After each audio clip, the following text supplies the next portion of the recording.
It is 6 o'clock exactly at the MJ Morning Show. I'm MJ with Fester over there and Roxanne over there. And Fester, you had your little dabblation. Look that up. That's in the MJ dictionary. You had your little dabblation with barbecue. Yeah. You had, was it Black Bart? Is that what you called it? Yeah, I had that old cooker. On a trailer. On a trailer, yeah. It looked like a mini submarine. It looked like that thing that went down to see the Titanic. It was an old propane tank that was welded to a 1985 Dodge Caravan frame. I bought it off some guy's front yard in Homosassa. Right. How much was that smoker? Like $200.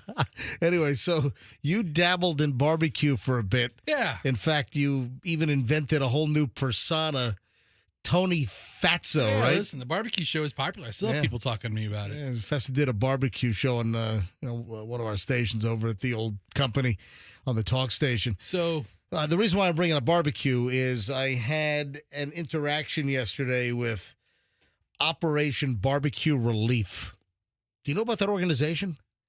It is an they're like nationwide. They have staging areas around the country, and they happen to have one right in Pinellas Park. And I've got a story to tell later on, and it involves me, the Cake Girl, and Operation Barbecue Relief. And I believe as of yesterday, they had already served over 40,000 meals here in the Tampa Bay area. I heard them in the news yesterday. Yeah. They were already serving out warm meals in Pinellas County? Pinellas County, Yeah. Yep. Over 40,000. And I believe by the end of this weekend, they could be up to 150 or 180,000 meals. That's amazing. Wow. Passed out to people in need because of their lives upside down. Their homes are damaged because of storm surge and flooding. First responders. Yeah, that's it right there. Fester's on their Facebook page, and they got a big presence. Anyways, so I had an encounter with them yesterday, along with the Cake Girl, and I'll explain the whole story coming up in just a bit. That's why I was asking about barbecue. You're probably wondering, why is he opening the show talking about barbecue? I love barbecue. You know that. But, yeah, they look like they do really great work. Back in 2004, when all the storms came through, me and a couple of friends pulled up some cookers, and we went down to, Arcadia and did the same thing, made a bunch of meals, packaged them up. That. That's and right. we drove through the streets, and people just sitting in their front, just like a week and a half afterwards, people just sitting in their front yards with nothing, and we're just dropping off meals. Yeah, the cleanup continues. I'm helping a few friends with a couple of aspects. I'll explain. Let me make a note on something real quick so I don't forget to talk about it later on. So, listen, it's just going to be a process. It's going to be a cleanup. We'll fix this. We'll get back to normal. We will prevail here. The weather is not going to completely wreck our lives. It's something we've got to live with, something we've got to deal with. It's really just a 100-year event, what happened, and now it's cleanup time. I have talked to some friends who do live, on the water, affected dramatically, and they're like, "Man, I just can't do this anymore. I'm traumatized. I need to move away from the water." That is how some people feel. Some folks feel that way. Hey, not that I really care about this guy and his former assets, but I know it's sold. But what happened to the Jeter Mansion? Oh, it's been it's a new guy bought it. Yeah, somebody else bought it. It hasn't been demolished yet. Yeah, No. it still stands. Remember, we spoke to the new construction guy, the construction company that apparently is building the new structure there. But the old Jeter Mansion on Davis Islands, and Davis Island's just trashed. I mean, did the house? Do you know if the house? I know you're not associated with it anymore or have any friends involved, but do you know if it got damaged or had 5 feet of water in it or anything? I mean, I'm sure it had something happen, outside at least. But the garage is definitely would have water in it because Yeah, I know that lot. Because I have friends right across the street. Right. So right across the street, just down just a couple of houses, we've got friends, and they had 18 inches, two feet maybe Yeah. of water in their garage. So there's no doubt that the Jeter house had water at least in the garage. But it's up high enough that it might Yeah. not have gotten it anywhere else, and it's kind of like a fortress. I mean, Yeah, it's that's a good point. yeah. So, Fester, if you want to, go on down there later today, climb over the fence and swing check by. out the high water marks and see. But it was supposed to be demolished, I think, back in June or July, and that has not occurred yet, to the best of my knowledge. Oh, folks, as we start the show today, we'll get into this in much greater depth later on. Do not, ladies and gentlemen, do not panic buy toilet paper. The port strike, the longshoreman strike is not affecting toilet paper. There is a panic buy like it's the 2020 pandemic. People are panic buying toilet paper all over the country because some ass moron, some ass couch, ass clown started some kind of rumor somewhere that, the port strike with the dock workers, the longshoremen, and it's going to cause a whole shortage of toilet paper. You're not going to be able to wipe. Hurry, get to... And that's not the case. Most of the toilet paper is domestic. Yes. Or North American. So you've got toilet paper. A lot of it's made right here in the United States. According to Google, 90% of Yeah. American toilet paper is produced in the United States. Yes. How about that? The overwhelming, you don't need the longshoremen. There's the longshoremen are unloading shipping containers from the cargo ships that are coming from overseas. But it's not TP. It's not toilet paper. Fester has found it. 90% of the toilet paper in the United States is made in the United States. And then the remainder of it is made in Canada and Mexico. Like avocados from Mexico. Speak for yourself, boys. I get my toilet paper from Shenzhen, Mm. imported. Yeah, you're buying Chinese toilet paper? On Temu. They sell it on Temu. I just buy toilet paper straight from Temu. I believe that is Temu. When you're buying your TP, it's Temu. Temu. How do you pronounce that? I wouldn't buy crap from Temu, whatever the hell it is, or Shein, all that crap. But yeah, folks, don't rush out and contribute to the problem of empty toilet paper shelves. There's no issue with toilet paper.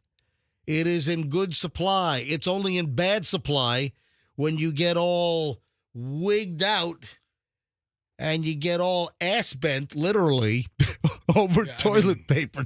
Don't hoard it. Don't go out and panic buy. There is no shortage of toilet paper unless you create a shortage of toilet paper. If you're thinking about it, just wipe it off of your head. Don't hoard it. Don't shove it up your butt. Don't keep it. Don't hoard it. Wow. All right, 6:08, just getting rolling. Going to be a busy Thursday show. MJ Morning Show, back in minutes. Still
Thursday morning, and of course, the aftermath continues. The cleanup continues slowly but surely, seeing debris piles to continue to grow because a lot of folks are having help, and contractors and restoration companies get the flooded drywall out of houses. And it's just dramatic. Just the amount of structures that were damaged all along the West Coast here in Florida, Tampa Bay area, north of us, south of us. Really dramatic. So I am seeing debris piles grow. They did not begin picking up debris in my neighborhood yet. We've had regular trash pickup. I'll tell you, you know what the first thing is? After the storm. So we had the hurricane roll by Thursday afternoon, Thursday night. Storm surge hit Thursday night into Friday morning. So we had trash pickup scheduled for Friday morning, and of course that was canceled. There was no freaking trash pickup because my trash days are Fridays and Tuesdays. So understandably, no trash pickup on Friday morning. So next regular day was Tuesday. Tell you what, debris all over the place. That pickup had not begun yet, and understandably, it's going to take weeks and weeks for everything to be cleaned up. But I'll tell you what, that green trash bin recycle truck, that was there Tuesday morning, bright and early. That was there. They have their route. Yeah, they're going to be there. Yep. However, regular trash did not get picked up on Tuesday. So for me, recycling was picked up Tuesday morning. The regular blue bin trash, that was not picked up until yesterday. Not picked up until Wednesday. Just thought I'd point that out. Listen, they've got a lot of work to do. They do the best they can. The other cleanups are going to be the debris, so household debris, like all of this drywall and the furniture that was damaged, all of the interior elements of people's houses, the personal belongings. That's one pickup that needs to obviously be done as quickly as possible. But then the second is all of the yard debris, the tree limbs, the branches, all of the natural debris. That's also curbside. So it's going to be, 2 separate pickups around town. It's going to be like 6 several pickups because it's electronics, it's vegetation, the tree limbs, then it's the construction material. Yeah, but I don't know if they're going to be parsing it like that. I would imagine that all of the tree limbs and the organic matter, all of the palm fronds and all of the tree debris, that's going to be one. And the bags of just all the leaves and the mulch and all of the organic stuff, that's all going to be one collection. And then you're going to have the household items.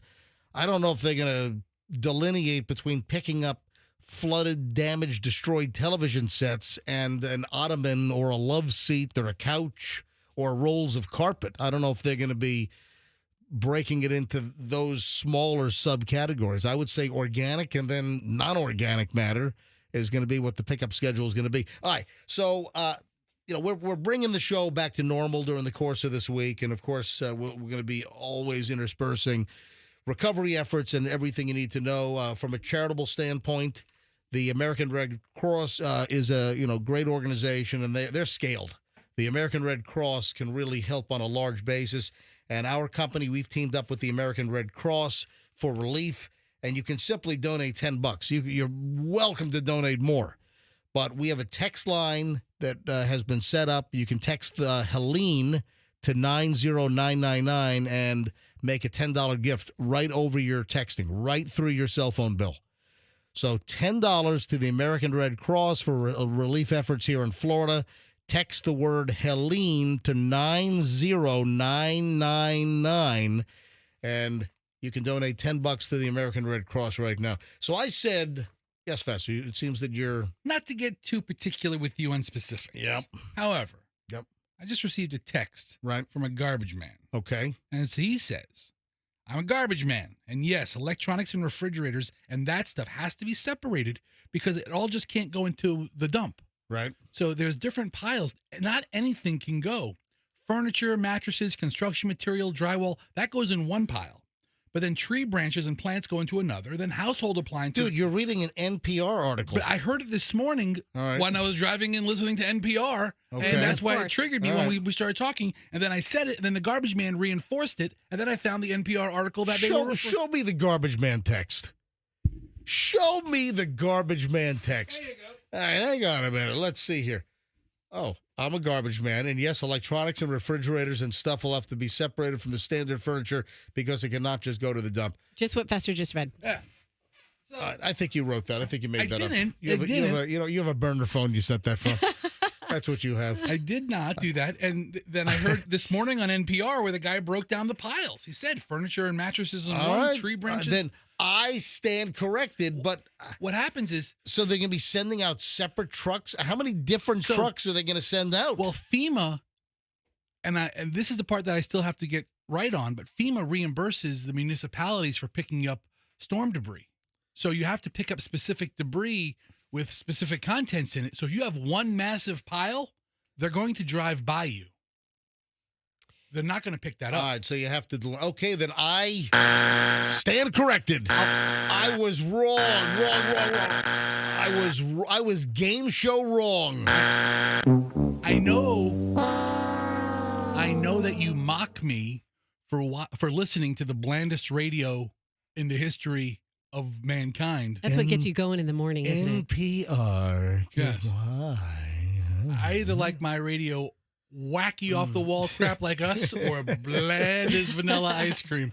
And but this morning driving in listening to NPR, they said that and it's FEMA regulations, but you can't throw all the same stuff into the dump. All right. Well, thank you. Then I stand corrected. I just didn't think they'd be sending out 39 different trucks, for all the different things out there. All right. So I have something important, MJ. Yes. Someone said, please do a public service announcement about removing the doors from refrigerators, placing on your curbs. When you're placing, in other words, when you're putting a refrigerator out there, it is the law and it could save a child's life. Yeah. I didn't think about that, but kids do.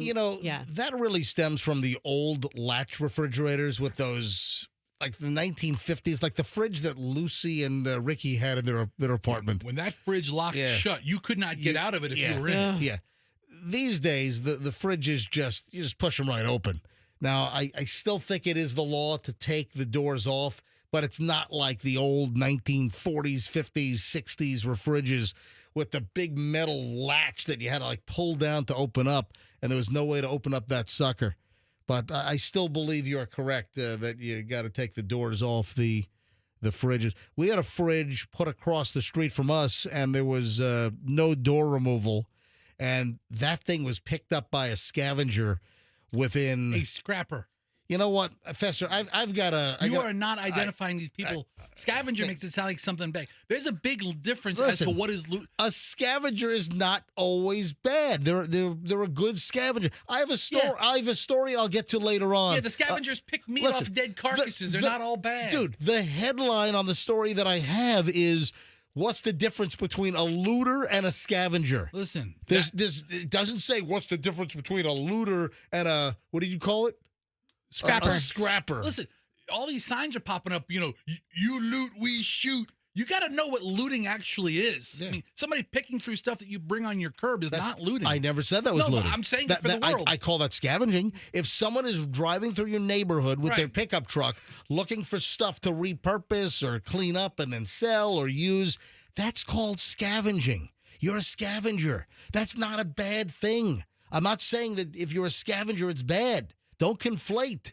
I'm not calling you a looter, a criminal, a child molester, or whatever. Scavenger just seems a little insensitive. Hey, I got to get to the story I Go ahead. teased. I apologize. Go. This is pretty gross about if you're not nice to somebody, what they can do. So I was reading about people that are not nice to their contractors, and this is going to be very, very pertinent. This is really going to apply. This is as pertinent as it gets right now because a lot of contractors are going to be getting a lot of work, rebuilding and repairing homes all over the Tampa Bay area. And I was reading a story about a contractor and and the homeowner who he was doing a job for was not nice and didn't want to let him use their bathroom. So he pooped in a bag and then built it into the wall. That's right. With the Built it into the wall? Yes. Oh, like an indoor, the opposite of an air refreshener. Or just an air freshener. What did I say? Refreshener? An air refreshener is what you called it. Oh, man. Yeah, this is a contractor named Kyle at 31 years old. And he said that a client refused to let him use the bathroom. So he did his number 2 in a bag and then built it into the renovation. He put the bag of his number 2 into the wall and just drywalled right over it. All right. My God, that's awful. I mean, I guess that's the second best place. You're not going to find it anytime soon. By the time you do, it'll be petrified and. Oh man! Or build a dead fish into the wall. Oh man, I that was done at our old radio station. Yeah, there was somebody that people didn't like, and they put a dead fish in the ceiling panel above his desk. I thought that was an urban legend. No, that happened. That absolutely happened. 100%. 6:31 at the MJ Morning Show. Got a good pile of early morons, and then I'm just thinking of the bag of poo in the wall. Right behind the drywall. Just be courteous to the contractors. They're working hard too. It's 6:30. Well, let them use the bathroom. When you gotta go, you gotta go. Listen, for extensive stuff, you get the Johnny on the spot, or you get the duty calls, porta potty out there. But listen, if they gotta go, they gotta go. Let them use your bathroom. 6:31 at the MJ Morning Show. Early morons in the news gonna roll next here on the MJ Morning Show. If you have.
Some morons catch-up to do. I had a pile of good stuff, and with the storm aftermath and all of our courage, you know what? We did have some courage. I meant to say coverage. Is that Freudian? What is that? What does that mean? What did I just do there? With all of our coverage. I don't know that I'd use the word courage to describe what we do. With all of our courage here on the MJ Morning Show. You're a true hero. We know that. Yeah. With all of our coverage, we've been slowly getting back to some normal content here as well.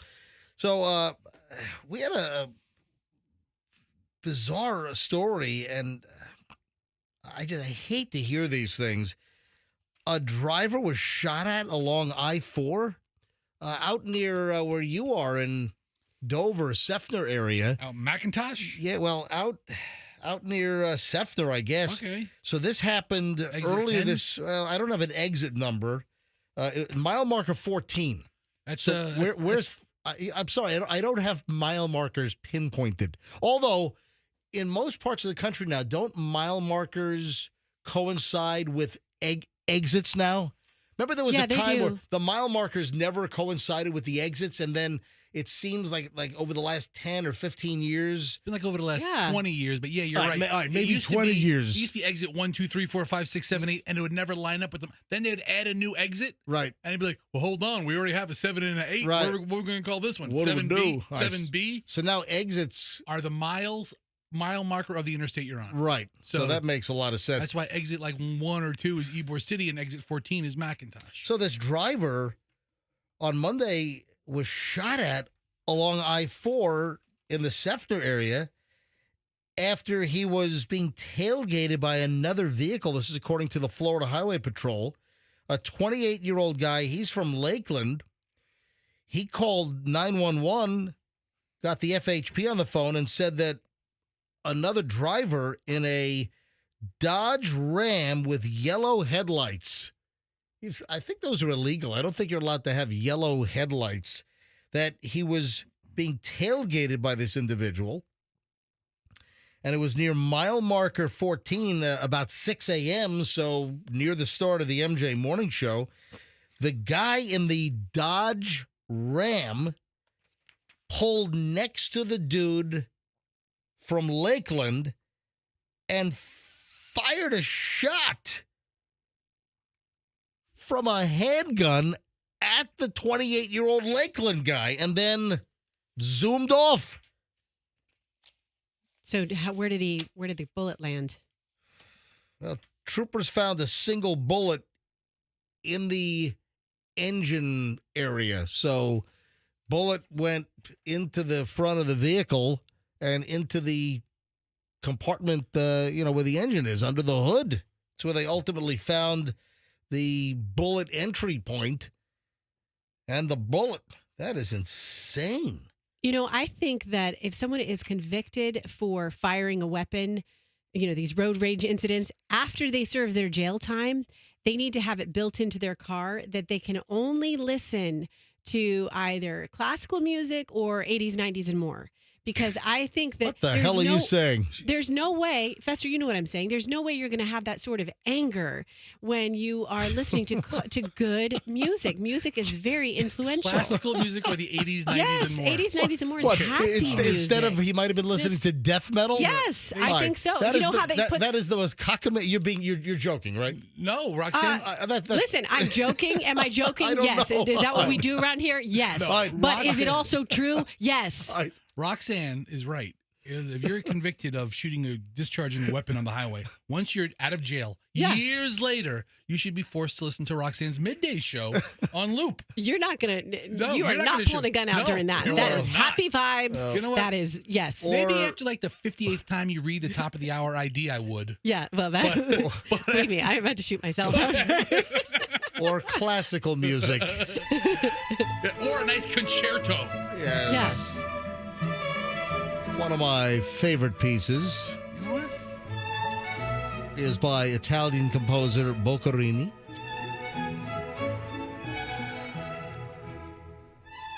Do you feel like shooting anyone right now? I doubt it. When I was taking violin lessons with Chloe, the Suzuki method, and this is years ago, Chloe was like 6 years old, maybe 7 years old, and Michelle thought it'd be a good idea for her to take violin lessons.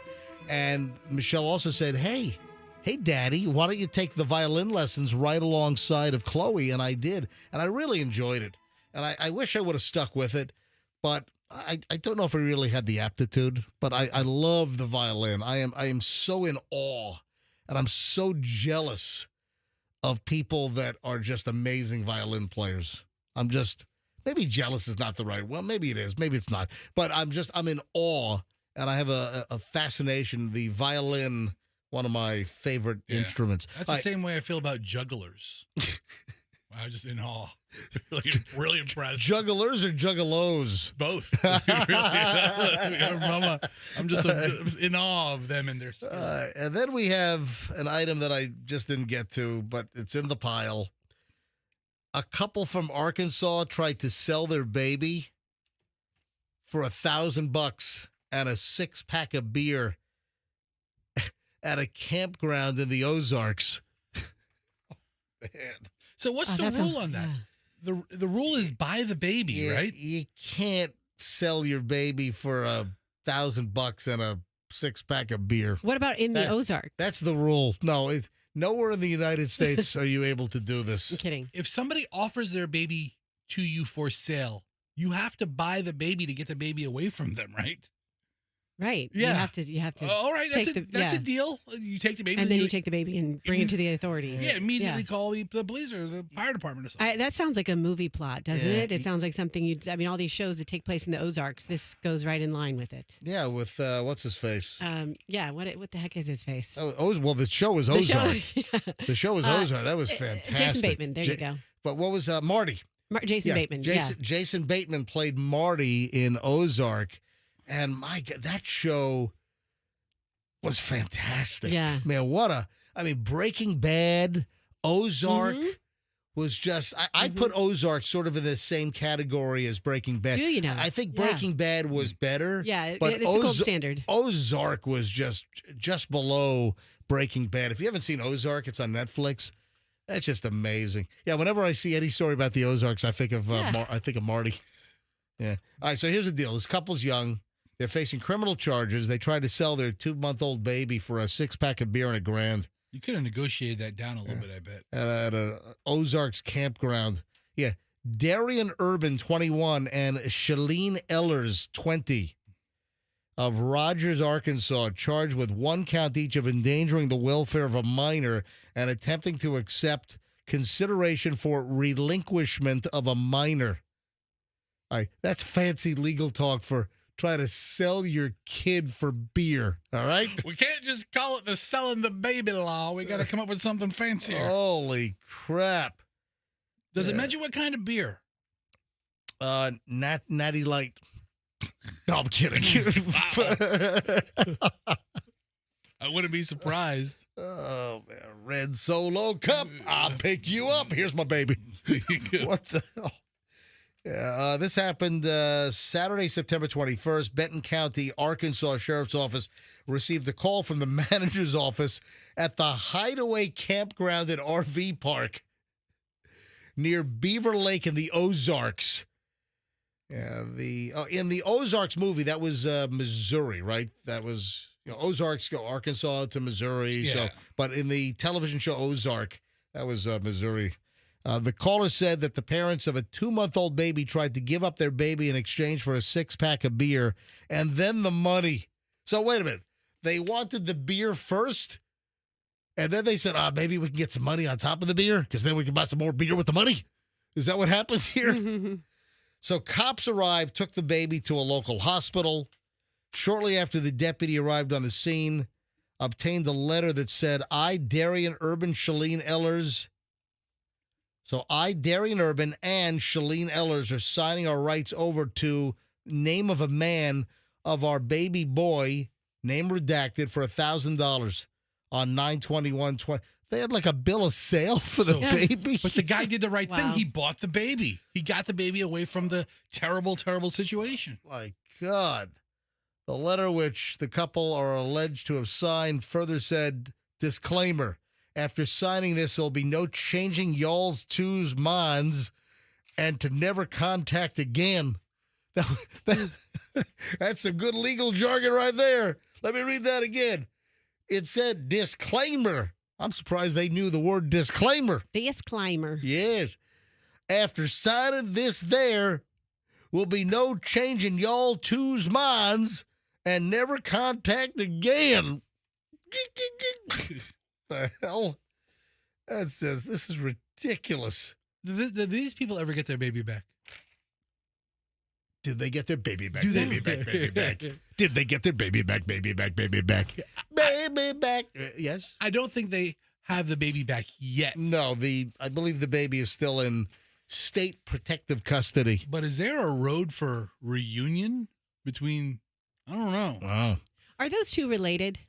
They are the parents of the child. I don't know if there's I don't know if they were kin before they created kin. They kind of look like they were created by kin from kin, and they may be themselves. They See- look see like their they're eyes? they look like they're inbred. Yeah, that's what I'm getting at. Yeah, they just say it. They look like they're a fine example of good old family members doing it. That's what, that's what they look like. It's 6:51 at the MJ Morning Show. Little dose of early morons of the news. And I still have more. I got to sprinkle some additional idiot stories through the course of the show today. The 7 o'clock hour starts next here on the MJ Morning Show. Oh, man. Do you know anyone that does magic mushrooms? Oh, but, nodding doesn't work here. Yes, I've heard of people who do those. No, do you know people who do magic mushrooms? I would say acquaintances. I do. I know people that do magic mushrooms. In fact, I won't. I'll mention a little bit. I got a magic mushroom story. This is kind of a warning. Oh, this is one of your friends who did it? Well, hang. Just hold on to that thought. Gosh, this crew you hang with, MJ. Hang on what a minute. Wild crew. Yeah, all right, hold on a minute. 6:52. I'll explain next and more on the MJ Morning Show here on Q105.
Wednesday morning show now. Yeah. All right, 7:01 at the MJ Morning Show on Q105. Roxanne, you dropped me some very interesting items in your little prep email last night. I don't remember. Refresh my brain. I shall. Coming up in just a bit, so stand by. Oh, I saw that Hillsborough County has announced makeup days for the missed days because of Hurricane Helene. How many days total? It was 3 days total. Wednesday, Thursday, Friday, right? Yes, last week? Yes. So some parents are upset about this. I'll tell you more. Are we talking about it right now? Or Yeah, I think we should. Yeah, I think we should mention this right now. Yeah, explain it, and I'll tell you why some people are bothered by it. All of the school districts lost some time, obviously. Check with your specific school district. I happen to see what Hillsborough County is going to do in regard. I'm a regard guy, not in regards. I'm a regard. You're very particular about your S's, where you put them. I leave the extra S off for savings. That's what I like. Was it mattress discount? What was that? What was that little slogan? It was like a phone number. Yeah. You had to only fit one S. Yeah. I think it was it was like, because the phone number's 7 digits, and I think it was at 8, and then you leave the last S off for savings or something. Remember that? That was like the slogan. Yeah, you leave the S off so you can use it on Davis Islands properly. But that is correct. Yes. Yeah. Some people say Davis Island. Mm-hmm. It's Davis Islands. Yes. Is the proper way to You're talking about Dial a Mattress. Is that what leave the last S off for save? Hold on a second. Bring up that commercial. I think this might be from like 1985. Yeah, that's what it looks like. Go ahead and roll Prices. Gave me a price, and I couldn't believe it. We wound up getting 2 mattresses instead of 1 because the price was right. Oh, And wow. we saved quite a bit of money over Right. the department store.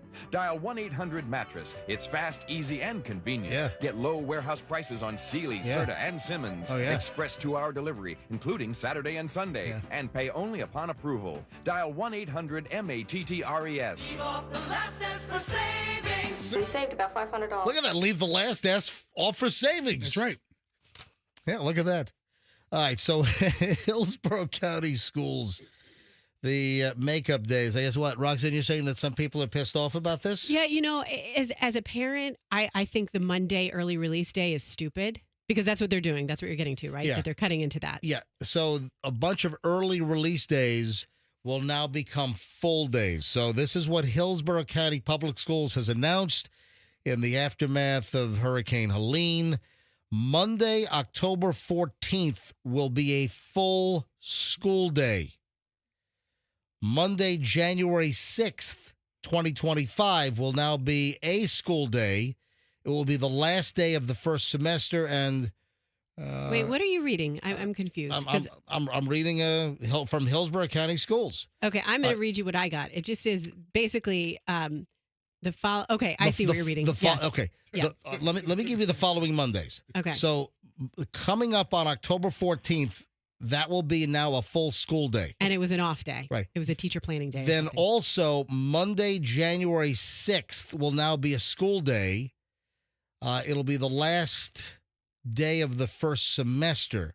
Then the following Mondays will change from early release days to a full school day. Yes. So that'll be October 21st, October 28th, November 4th, November 18th, December 2nd, December 9th, and December 16th. Let me simplify for you. For the end until the end of 2024, there will be no more Monday early release days. Well, it's not. Yes. Well, there are some Well, dates missing. beginning October 21st. Well, beginning October 21st, The 21st, right? 28th, then the 4th. Yeah. There's 3 in a row. Then we're missing Well, the geez. 11th. Is the Then you're 11th? missing the 11th. Oh, because the 11th they're off for Veterans Day, is it- right? The I was 11th going is to think. I veteran- thought it was right around Yeah. Veterans Day. Veterans Okay. Day. So Yeah. that's a holiday. Right. So they still have that day off. Okay. Then it picks up on the 18th. So, So- every Monday that you have school now till the end of the semester, Correct. or end of the Starting Will be a- October 21st. Will be a Yes. full day Yes. and not a early release Monday for Hillsborough County Schools. Yes, actually starting Monday, October 14th. Okay, so just to back up a step, as a parent, I hate Hang on a sec. Beep, beep, beep, back that ass up. back Yeah. it up a step. What'd you Okay. say? Whoa, Roxanne. What'd you say? Are you getting blue on us? Okay, so here's the deal. Yep. As a parent, I do not like these early release days. As a teacher and as a staff member, I'm sure they do. I'm sure Monday they're like, oh, just get these kids out of here a little earlier. So I appreciate that. But it just messes up your whole schedule. It messes up your routine. As a parent, you have to either get out of work early or you have your, whoever picks up the kids. It messes things up.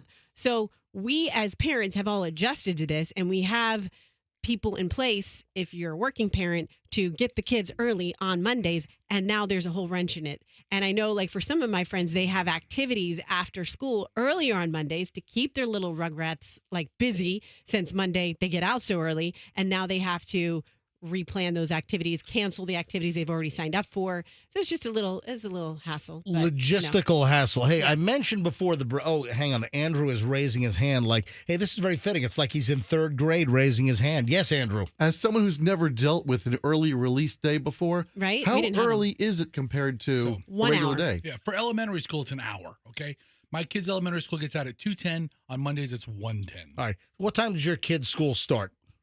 7:40. All right. So it's not like you get out at 8:40. That's not the early No, not release that we're early. talking about. 1 hour I of school. put in an hour. Let's All right. get these kids out of here. All right. Now, I mentioned before the break about magic mushrooms, and I asked you, Roxanne, and Festo, I'll ask you the same question. Do you have any friends or acquaintances that you know that do magic mushrooms? Yes. Okay. So I thought about this more during the break, and I referenced acquaintances at first because I was thinking about my girlfriend in Miami, and she refers to these. She doesn't do them, but she refers to these mommy microdosers. Oh, yeah. And they're like Microdosing. pockets of moms who microdose. I don't know if when they're doing this, they're doing it like during a play date or, just a pastime while the kids are at school. So I've heard about those from that capacity. But then all of a sudden I remembered a friend of mine, like a guy who is, this successful, kind of guy, and he loves to do it on the weekends. Well, my friend group, my high school buddies, I mentioned that they're all doping it up in some fashion, man. They all smoke pot. So I'm talking about all my friends from high school that are obviously my age, and they have successful careers, and they all smoke doobs. They're all getting baked. I'm the only one. Are they smoking or are they taking like gummies? No. Well, they edibles do it all. Okay. They're smoking a bowl, and I don't condone this behavior. I'm sorry. So they're smoking a joint. They're smoking a bowl. They're doing edibles. A few of them do the magic mushrooms. That's why I'm bringing this up, because my friends from high school, and we've all reconnected over the last year and a half or so. We've got a text group going, and we communicate numerous times a week with texting. We've got our 40th reunion for high school, Cox High School, Virginia Beach, coming up in 2 weekends. So let's see. This weekend is what? This is going to be the weekend of the 4th. Then the 11th. It's 2 weekends after this weekend. Yeah. It's the weekend of the 18th that we're going to have our big 40th reunion up in Virginia Beach, and I'm going to see them all in person, and then a couple of hundred additional other classmates from Cox High School, class of 1984. The point is that my friends, they do the recreational drug thing, and a couple of them do the magic mushrooms. They probably have a text thread that they don't include you on, and then they talk about all their drug stuff and fun stuff. It's like, get that square Todd off this text chain. No. It's all, and I don't comment on their drug usage. Well, you just said you don't condone it. Well, it doesn't mean that I'm not in the thread. I'll see a message. Hey guys, I just dosed up on gummies, or hey, just did some shrooms. The reason why I'm bringing this up, and I'm going to have this conversation with my friends. I saw a story where a guy was eating magic mushrooms and he cut his wang off and put it in a jar. Wow. Because of magic mushrooms, he got all delusional and he snipped off his wang. He's just cutting off Hey, wang! What's with the pictures? It's a parking lot. All right. Well, Okay, that's the last thing your magic mushroom taking friends want to hear. They don't want to hear that story. Why are you going to do that to them? because it's a public service. I just don't want them to, get all shroomed up and be on the Cut off their mushroom. I don't want them to. Thank you. I didn't want to say the mushroom head joke. All right. But Roxanne went right there. You stop it, Fester. Knock it off. Roxanne, not me. Yeah. No, this individual took psychedelic mushrooms, had a psychotic breakdown, and this guy amputated his own penis and put it with an axe.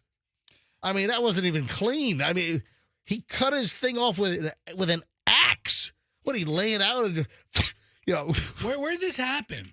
Is this an American story? It is not. It is Austria. But that's not the point. The point is that, listen, Austria is a westernized country, an advanced country, and here's a dude that took psychedelic magic mushrooms and cut off his unit with an axe. Is there a picture of either part? There are no pictures to accompany this story. And even if we had them and we tried to post them online, our crap never posts because our web assets here just blow. We need to get that axe and bash up all our computers around here.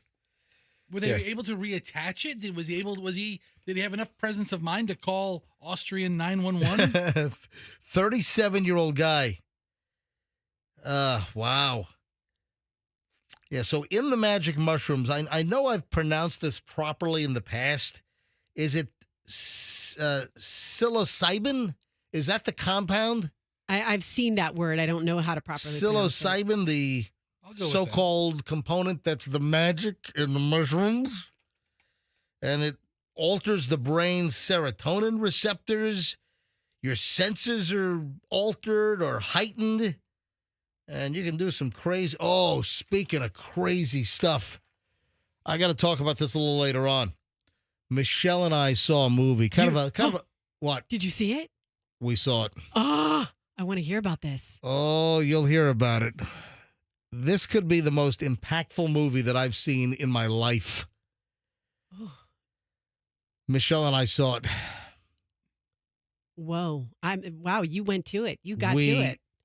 Went to it. Yes, we didn't walk out. I don't understand people walking out of the thing. It just when you think it couldn't get more bizarre, it gets more bizarre. Ooh, I got to hear all about this because I'm not going to see it. Yeah, Michelle and I, you're not going to see it? No. Why not? I don't have time to go to the movies, but number one. Oh, with the either do children- we. But you know what? After the last weekend, we decided to take a late afternoon break. You have time to do whatever you want to do. Yeah. So Michelle and I went to see The Substance Whoa. with Demi Moore. And oh my God. See, I don't want to see it, but I want to be able to talk about it at cocktail parties. So I need all your information. Wow. Well, I would go see it. I'd bring your girls too. I think you should bring your 4-year-old and your 7-year-old. Good female empowerment message. And hang on, let me see. Daviana. Uh-huh. Fester said I got to learn your girls' names. I've only been working with you for, what are we going on, 4 years or 5 years? Fester said when I can't remember your girls' names that I sound like a complete and utter schmuck. Yes. Good observation, No, Fester. yeah, my wife pointed out. I come home the other day and she goes, "Hey, do me a favor." I was like, "What?" She goes, "Tell MJ to learn Roxanne's damn kids' names." Daviana Yeah. and Mary Lou Retton. That's it. All right, See, you're good. Close. Evelyn Ray? No, Jade. Jade. Yes. Evelyn Jade. Did you know what Yes. MJ said when I told him? I was like, "Well, I forget." I'm like, "Have Andrew type you up on Yeah, the yeah. Put a them note up up here, right where the phone Two number kids. is. Right that we play 80s, 90s, and more. We have 105 minutes of commercial-free music. Evelyn, Jade, and Daviana. I'll tell you what. Put it right next to the liner where it has the top of the hour ID. Do that. WRBQ HD1 Tampa, Beasley Media Group Station.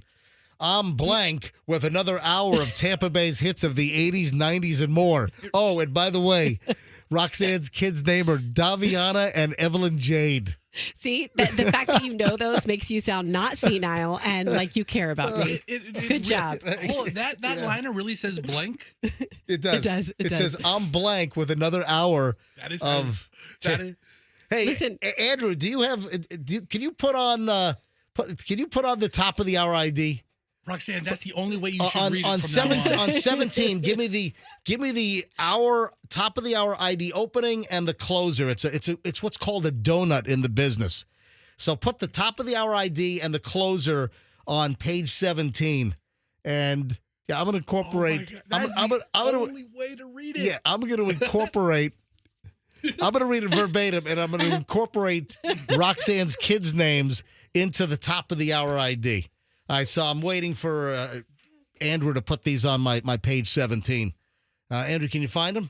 All right, here we go. All right, that's the legal ID. No, I don't need the cash kitty. The cash kitty's not what I need. I don't want cash kitty. Top of the hour. I want the normal top of the hour. We're not having I don't need cash kitty. Now we took it off. Come on. Hang on a minute.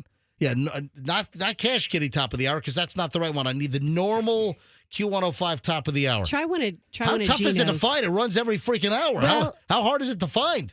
All right, here we go. Here it is. All right, now I need the closer. Do you have the closer? All right, I got the open, but I don't have the closer yet.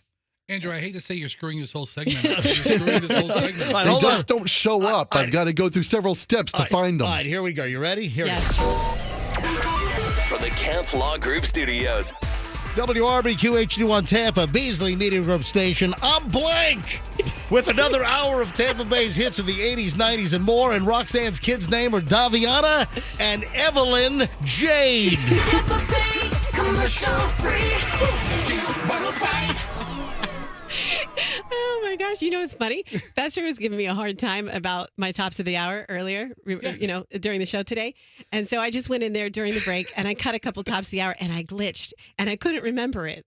You got my head. You See, I haven't- need this sign. See, MJ has the sign in front of him that's there for all DJs. But Roxanne, you have to say this in your sleep, right? I do. All right, so go ahead. You do it now. You ready?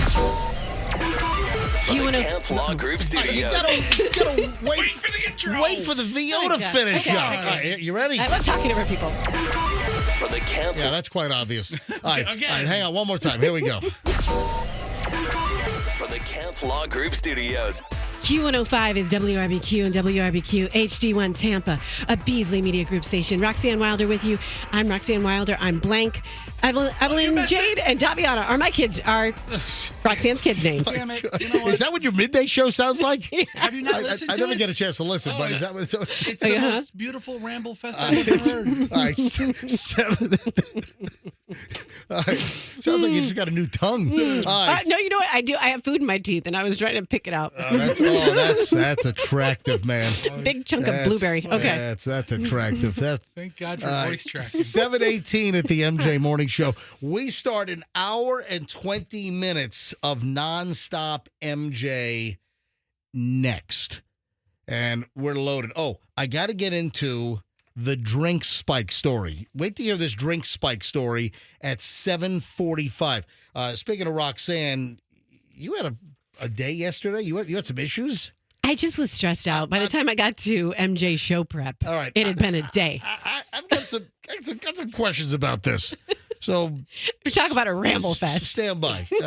Yeah, the hour and 20 minutes of nonstop MJ, which starts next, is going to be very, very entertaining. Well, it is every day, but maybe even extra special today. Hey, Veterans Ford wants to help out.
7:27 at the MJ Morning Show. In this segment, many things, because we do over an hour and 20 minutes of nonstop MJ starting right now. I'm going to let Michelle sleep for a little bit longer. And then I want to get Michelle on. I want to talk about our little viewing of The Substance. Holy crap. Did you see my, did you see my video I shot at AMC yesterday, Fester? I did not. Is it on your Instagram? Yeah, it felt good. You know, we had a busy weekend, obviously, nowhere near as awful as so many other people. So I'm not going to even begin to, minimize or put myself on the level. We had 18 inches of water in our garage, cleaned that out. That took Friday, Saturday, Sunday to really get the everything cleaned up. But we fared much better than so many people. And I got a little guilt. I got to be honest. When I drive around my neighborhood in South Tampa and Beach Park, I've got some, I don't know, you call it survivor's guilt. I really do. Storm guilt. And I've got friends that had water inside the house. And anyway, so Michelle and I took a little break. And yesterday afternoon, we went to see this insane movie called The Substance. And wow. All right. All I can say is wow. All right. I shot a video, and there were very few people in the theater. I was about to say, are you the only person there? Virtually. This was AMC West Shore at the mall. And in our theater, there were 2 in front of us and 1 behind us. So it was a total of 5 people in the theater. 2 and 2 and 1. That's about as close to a private screening as you can get. Yeah, it was really close to a private screening. And this thing was amazing. All right. Wait. I have to ask a question. Bring up the audio for me quickly here, Fester, and go. Bring it up. All right, here we go. Listen. Oh, my God, Michelle and I just saw The Substance. What are you doing in that video? Michelle and I just saw The Substance. I'm running down the main hallway. You're reminding me of doing a dance move in the T-Dragon's Nutcracker. No. What are you? He looks like he's evacuating like a hostile shooter situation, and he's running with his hands up. Oh, don't do that. Yeah. Anyway, it's a quick little video. It's on my Instagram if you want to see this. And it's like, oh my God. And I run right into the camera and you get to see up my left nostril. So that's an added feature. At the very end, I run toward Michelle who's holding the camera. And then at the very end, you can look right up my left nostril. It's clean. No, it's looking good. No bats in the cave. Nope. What did other people in the theater think of that little production, by that impromptu production? No one else saw us. No one Okay. else saw it. Anyway, if you want to see that little video, go to Certified MJ Radio. Certified MJ Radio. See the video. If you want to comment about my nostril, go right ahead and give me a follow while you're there. All right, and then we'll call Michelle in a little bit to talk about this movie. I don't even know where to begin. Andrew, you want me to take line 5? Hi, good morning, MJ Morning Show. Joe, you're on. Hi, Joe. What can I help you with? Do you know, we live over in Reddington Beach, North Reddington Beach. Yes, go ahead. And I was wondering, I hear you talking about all this help that, the cars, the Fords and everything. Yep. How about anything with appliances or anything like that? I haven't heard now. If you've been listening to the show the last couple of days, I've been mentioning Veterans Ford, and so anybody with flood damage or wrecked and totaled cars, Veterans Ford has access to Ford employee pricing. So Veterans Ford, Veterans Expressway, and Linebaugh. If you lost your vehicle and you have the insurance documentation, you can buy a new car, truck, or SUV for less than Veteran Ford pays Ford for the car. You can get actual Ford employee pricing at Veterans Ford. Tell them MJ sent you. But you're asking now about appliances. No, Joe, unfortunately, I have not heard of anyone that is offering any kind of deals like that on appliances. But again, so much was wrecked. So Joe, how much water did you have in your home? 4.5 feet. Son of a bitch. 4.5 feet. At one point in time, it got to the point where I had to tell the family, you guys need to go. And we popped out a window in the house, and my wife and 3 kids and 2 dogs made it out to the neighbor's house, which is second story, and they made it. But our cats were still in the house, and I know it sounds crazy, but I wasn't going to leave. Are the cats okay? They are, yeah. I stayed with them. They actually were floating on my bed. So you were floating on a mattress? Yes. With how many cats? 5 cats. Oh, my God. I'll tell you, it was. And everyone's okay. It's just property damage, but all animals and all humans are okay. Absolutely. All right. So your house had 4.5 feet of water, so everything's wrecked. The walls, the furniture, all the appliances. Joe, I'll tell you what, I don't want to mention any names, but I heard a story that a big appliance retailer in town, that they had a massive warehouse flood, and that refrigerators were floating all over the place. So I don't have full confirmation and everything, so I don't want to mention the exact name of the appliance company, but I heard that a warehouse in town got flooded with storm surge, and refrigerators were floating like boats by the dozens and dozens and dozens in a warehouse. Oh, yeah. I saw my refrigerator float. I saw my stove, washer, dryer.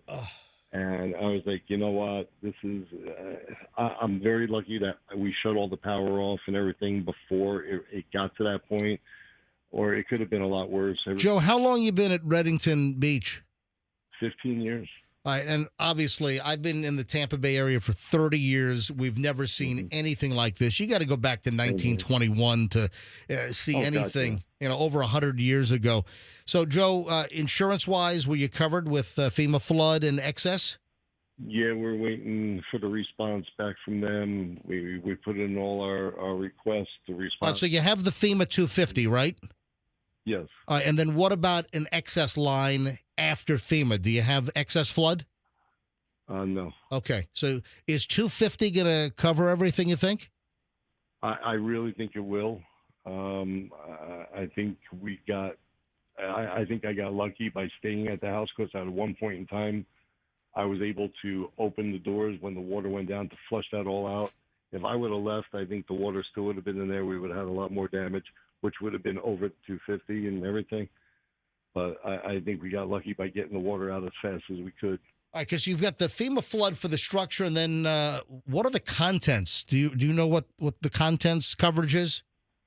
I really don't. Yeah, I've got to. My wife knows about it more than I do. Well, Joe, I'll tell you what I'm going to do. If I hear of any companies that are going to offer discounts on appliance replacements, I'll give all the information off on the show here, okay? Well, it's definitely good to hear you guys. At least I can listen to the radio now. And the other day was the first time I was able to get back and have some type of, outside stuff and communication other than going crazy in the house with everybody and trying to clean. And it was just a nightmare.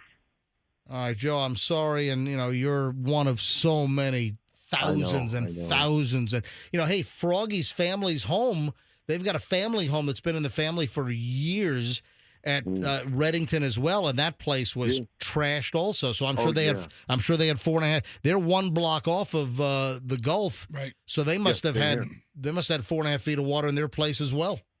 Yeah, I'm actually one block also off of the Gulf there, down by the town hall. So it really hurt a lot of people. It looked like a war zone. All right, I just found the FEMA number. So residential properties with FEMA flood coverage. Residential properties up to $250,000 for the building and $100,000 for the contents. So that should cover you, Joe. You think repairs and replacement? Oh, absolutely. All right. Well, let's just hope that the government pays out quickly. We pay our premiums on time. They need to pay us on time. All right, Joe. Thank you. Right now, we're just worried about looters. So the scrappers are going around taking everything, and people are getting a little antsy. Yeah, listen, the scrappers are not looters. In fact, I've got in my pile here, I have law enforcement is commenting on the difference between scavengers and looters, and I'll get to that in just a bit. Hey, thank you, Joe. I appreciate it. Thank you. Thank you, guys. Be safe. All right. So, again, we're getting the show back to normal, but obviously we're going to intersperse, storm coverage and things that can help and hear from, great listeners like Joe. On a whole different front, if I were to say there is a chain of restaurants, they do a nice job.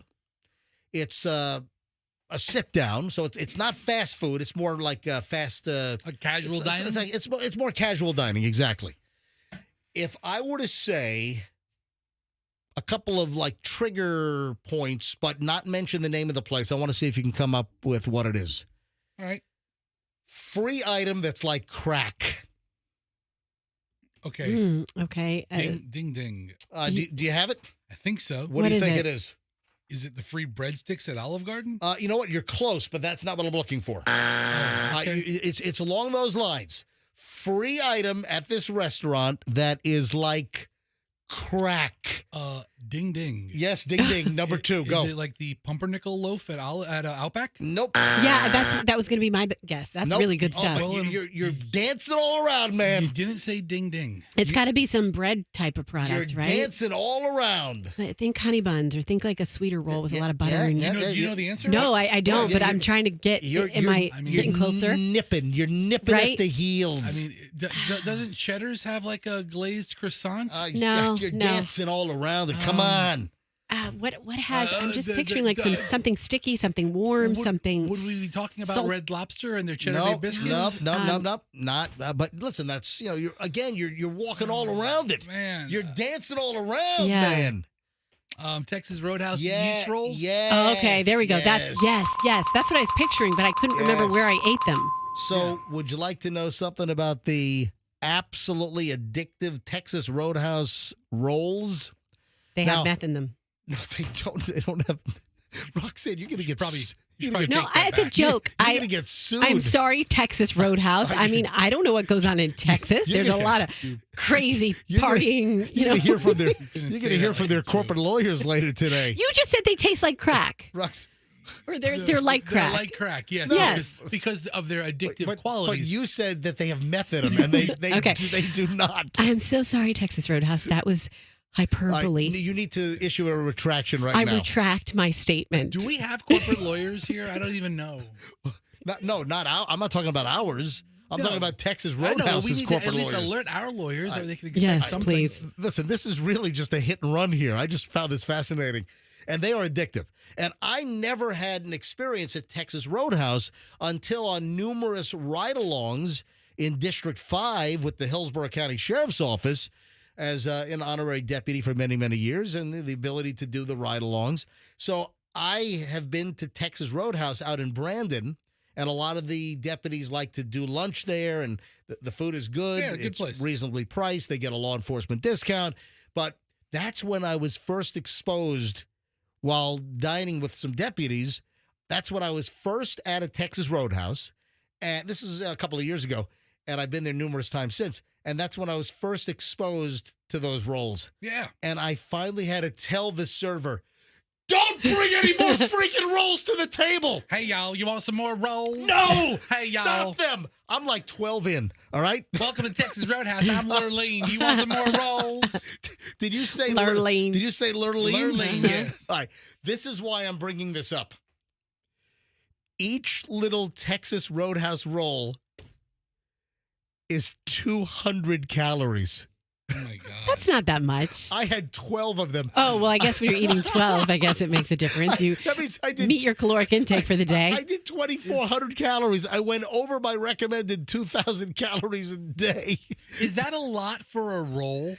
I Like how many calories are in a piece of bread? Isn't it like 70 calories? In a piece 70 of... or 80 in like a slice of toast Okay, or something. Yeah. Figure, it's not ridiculous. It sounds like a lot because you're saying it, but 2 pieces of bread's 140 calories. But when they're that addictive, Wow. But these Texas Roadhouse rolls are so freaking good. Yeah. Yeah. There's like the law of diminishing returns does not apply to them. Wow. The 10th one tastes as good as the first. They are just unbelievable. All right, I want to call a listener here. I want to call Christina Martinez, who had a traffic citation nightmare. And you got to hear this. This is something we've spoken about on the show. And anyone that is legitimately guilty of this, I think all 4 of your tires ought to be slashed with a buck knife, okay? All right, luckily, you're not a judge, so. Exactly. I'd hang and judge MJ. Yeesh. All right. I got to call Christina. All right. Because Christina had an issue, and Christina was not guilty of this. And I just got to find out what the resolution is. Hang on, let me get Christina on the phone, and then I'm going to share the direct message she sent to me. I had one, is it a 5? Oh, no, it's a 6 one. All right, calling Christina Martinez. Let's get her on the phone here. Hello. Christina. Hi. Hey, MJ, how you doing? Good. How are you? All right. I got to tell you a Better story. now, hopefully. Yeah, you're better. Is it fixed? It's hopefully. I mean, we got an email from the officer. All right. Hold on. Let me read your initial direct message. And folks, I'm as responsive as can be. You send me an email if you've got any content or you want to say something, you want to ask a question, you can email my private email, mj@mjmorningshow.com anytime. You can send me a direct message. My Instagram is certified MJ Radio. Christina sent me this direct message, and it said, hey, MJ, I was listening to an old show of yours on the podcast, and you were talking about the school bus cameras. Well, I got a hell of a story. I received a bus ticket in the mail. Confused, I open it up. It was a tag starting with RLR. My tag starts with RLA. The school bus camera was in Miami-Dade. I live in Seminole. Having been to Miami, or haven't been to Miami in over 20 years, to dispute the ticket, they wanted me to show up in Miami at a court hearing. I ended up calling the Miami police and found the officer that signed the ticket to get him to remove it. The company they hire for those camera reads are unreal. They kept hanging up on me. The big problem was I'm a gig worker. My driving record has to stay clean. it's amazing how someone's error could destroy someone's life in an instant. Well, I don't know if your life is destroyed, but it's certainly a hell of a hassle. All right, so yeah, it could have been if it hit my driving record.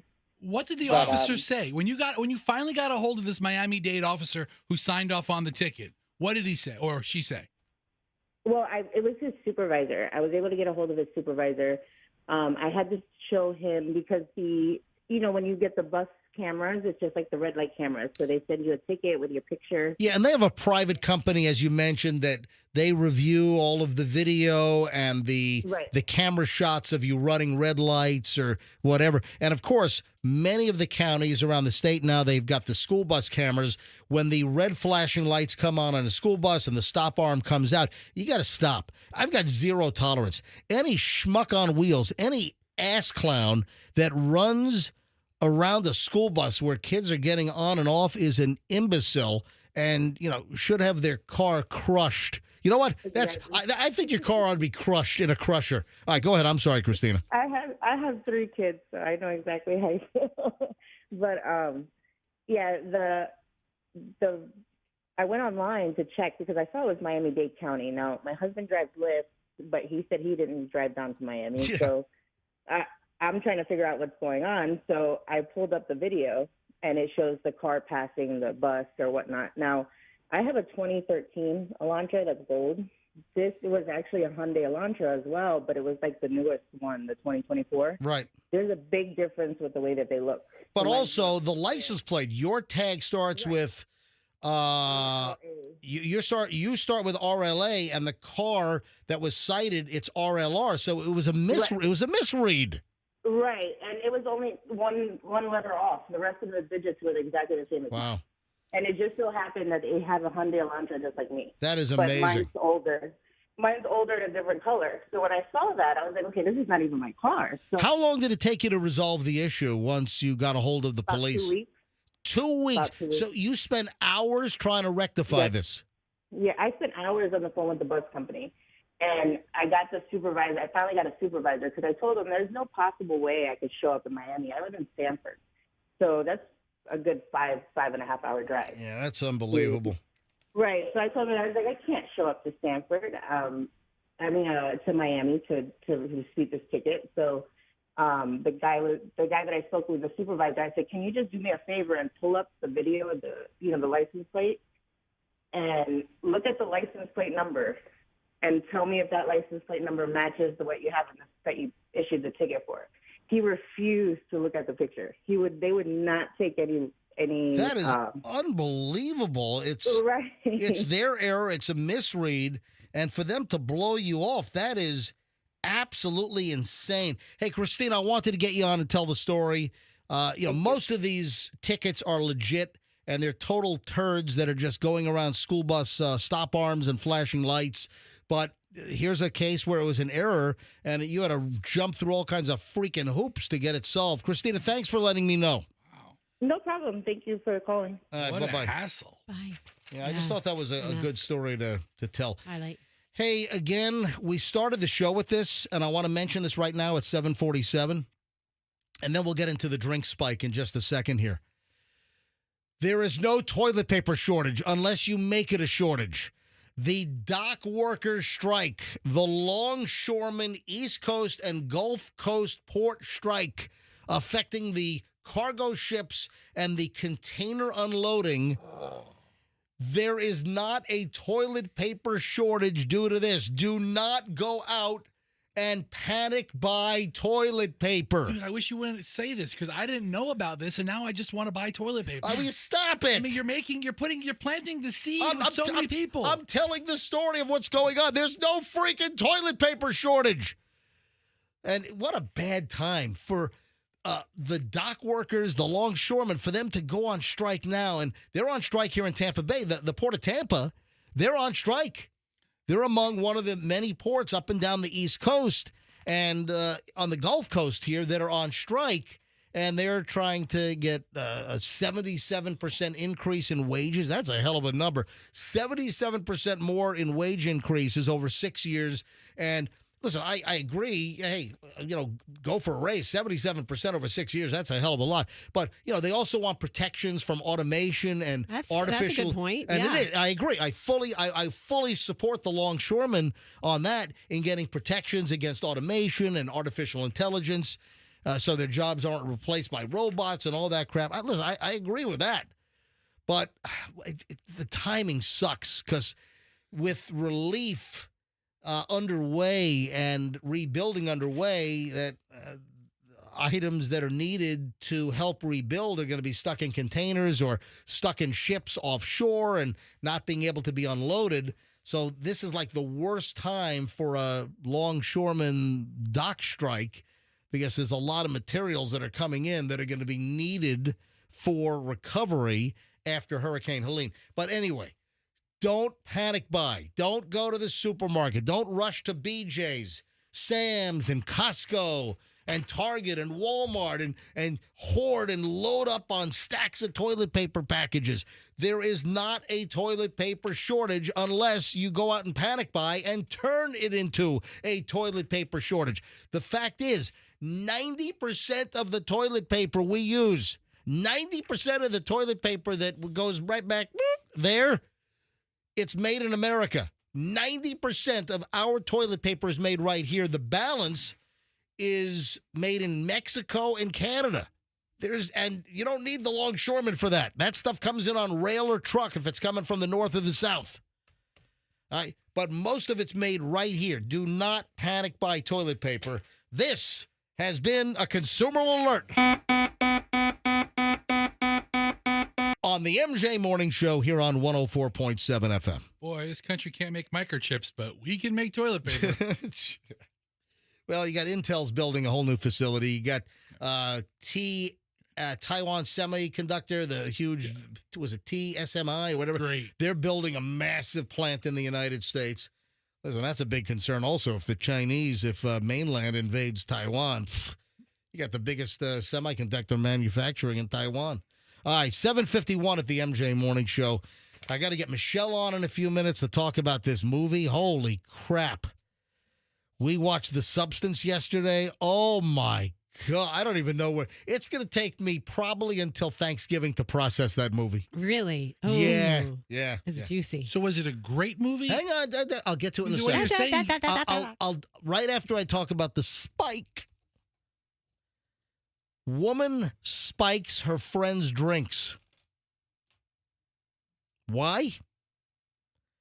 To prove how easy it is to have your drink spiked. What do you think about this? You think this is acceptable, or is this just a breach of trust? What did she spike it with? Like a vitamin C pack would be acceptable. Like, hey, guess what? I snuck some vitamin C in there. You had no idea. Oh, thank you. So this I feel woman, my scurvy leaving right now. Yes. So no, here's the deal.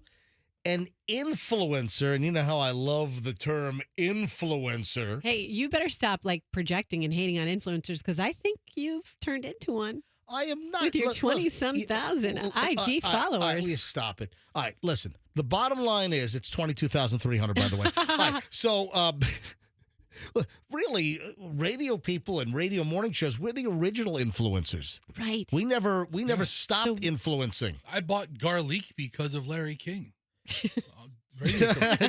Garlic. Oh, man. All right. So what are we doing? All right. So this woman spikes the drink. Turns out Shara Bernard or Bernarde, she's the founder and CEO of Nightcap. She's a Florida State grad, and she's the one that invented the scrunchie, the hair scrunchie that doubles as a drink cover, right? Yeah, I've heard. I've seen that before. Was she on Shark Tank? Oh, Andrew's saying yeah. Andrew, Yeah. turn your mic on. Andrew, turn your mic. Andrew, did you see her on Shark Tank? Yes, I did a couple of years ago. And what do you remember about that? She presented it, and I think Lori jumped all over it. Gotcha. So most recently, the 21-year-old took to a video sharing platform to raise awareness about drink spiking by recording herself lacing her friends' drinks during various events. In the clip, with hundreds of thousands of views, she spiked her friends' drinks by putting candy in them when they weren't looking to illustrate how quick a predator could take advantage of you. So it's, what? She probably should have really dropped some GHB in there. No, I'm kidding. I'm joking. I'm kidding. But she dropped candy in, and her friends had no idea that she theoretically spiked the drinks. But she wanted to demonstrate how easy it was. All right, she's got an ulterior motive here because she's trying to sell her her widgets. Yeah, but it is easy. She's trying to scrunch it up good. Trying to sell tons of these scrunchies. But again, something we told Chloe over and over again, that you don't take a drink from anybody, don't let anyone buy you a drink unless it comes right from the bartender. But then you get some you got stories of some bad bartenders out there that have spiked drinks as well. So she's just lifting the lid on how easy it is to spike someone's drink. In the video, she captioned it with everything going on with Diddy right now. This is important to remember. Do not let your guard down, even at a private party. So heads up. Oh, is this from the Shark Tank? Is that her? I think so. Hang on. According to the... Yeah. Hold on. Roll it. Hi, Sharks. I'm Shira. I'm 17 years old, and this is my brother, Michael. We're from beautiful West Palm Beach, Florida. And we're here seeking $60,000 for 20% equity in our company. As a recent college graduate, I'm no stranger to enjoying a beverage at a bar, restaurant, or even a house party. And while these environments may be fun, they might not be the most safe or secure, especially for women. All it takes is for you to look away from your drink for just a second to end up in a terrible situation. Sharks, we're talking about drink spiking. There we go. So that's what? That's 4 years ago on Shark Tank? Because she's 21 now, and she was 17 back then, so... the math tells me 4 years ago. Yeah, a little nightcap thing. It's a scrunchie that covers a little elastic lid. Public service, just watch your drinks. Don't let them get spiked. Simple as that. All right, let's talk quickly before I call Michelle on this movie thing. There's a lot of stuff to do here. The question is, when is it looting and when is it not looting? When is it? And Fessy, you gave me a hard time about calling the guys and women rolling through neighborhoods. You gave me a hard time calling them scavengers. Yeah. And I'm not using that in a negative way. I'm not trying to present a negative connotation. But if you're driving through neighborhoods and you're taking things that are legitimately placed at the curb for removal, then that would be fair game. You're a scavenger and you're grabbing stuff. And I don't necessarily look at that as a bad thing. But you don't like me using the term scavenger. You want me to use the term...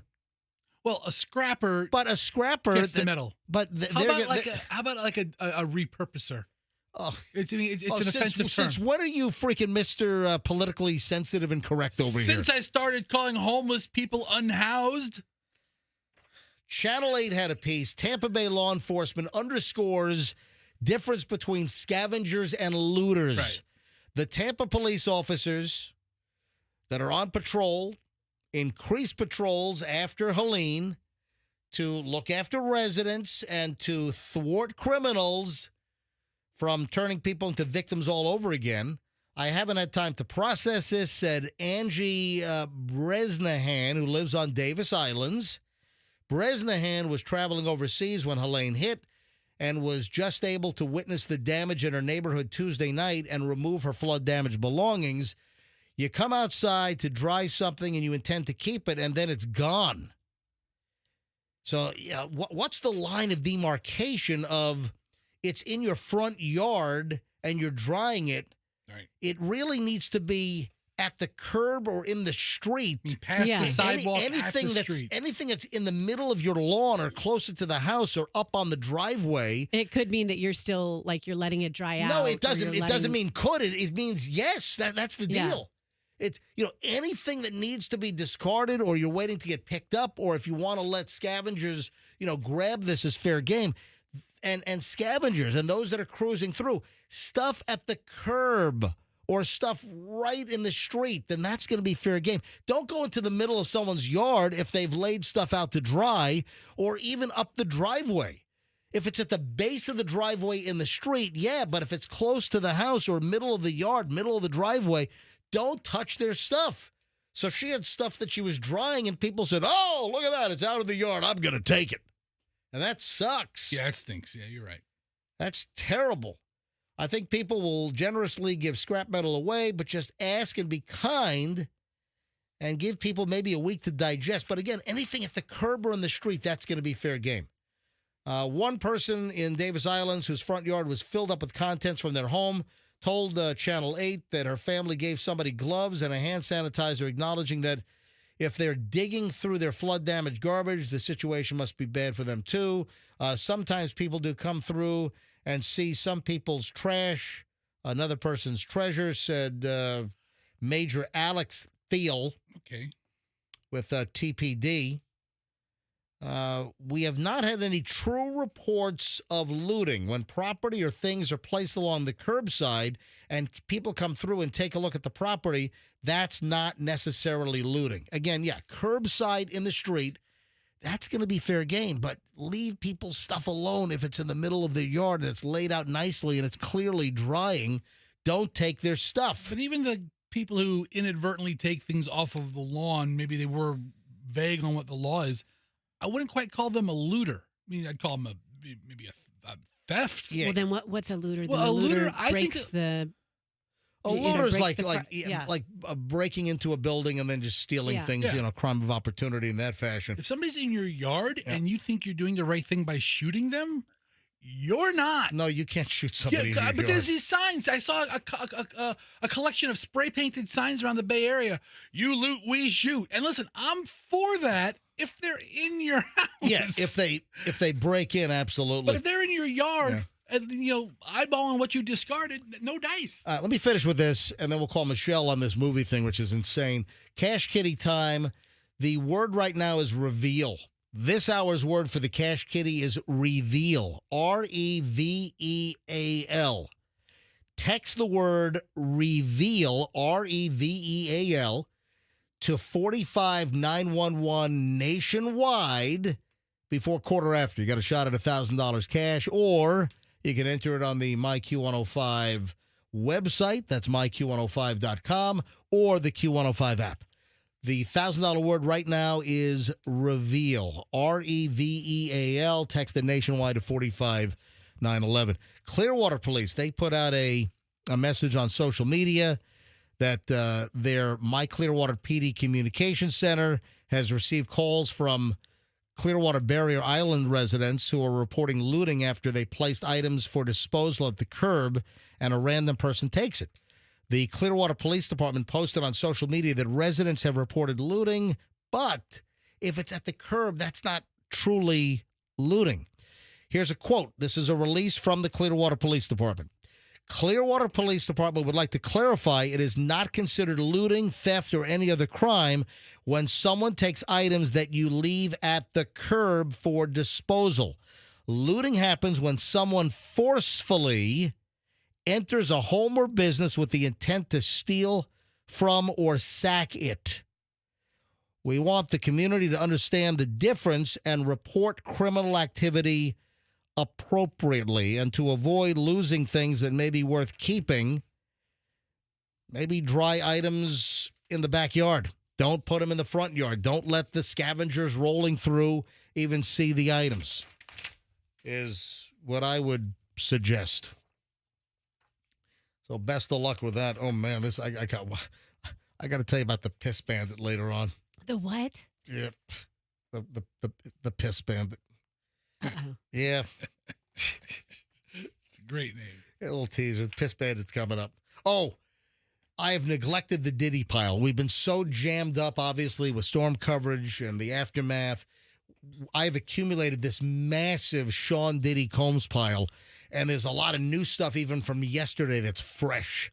The other day I was getting my lashes done, and I just casually said to my esthetician, I was like, so you follow this P. Diddy stuff? And she goes, Roxanne, I live for it. So people are really... There's a lot of interest in it. Yeah. How many of our listeners were affected by this Bank of America issue yesterday? There were people panicking.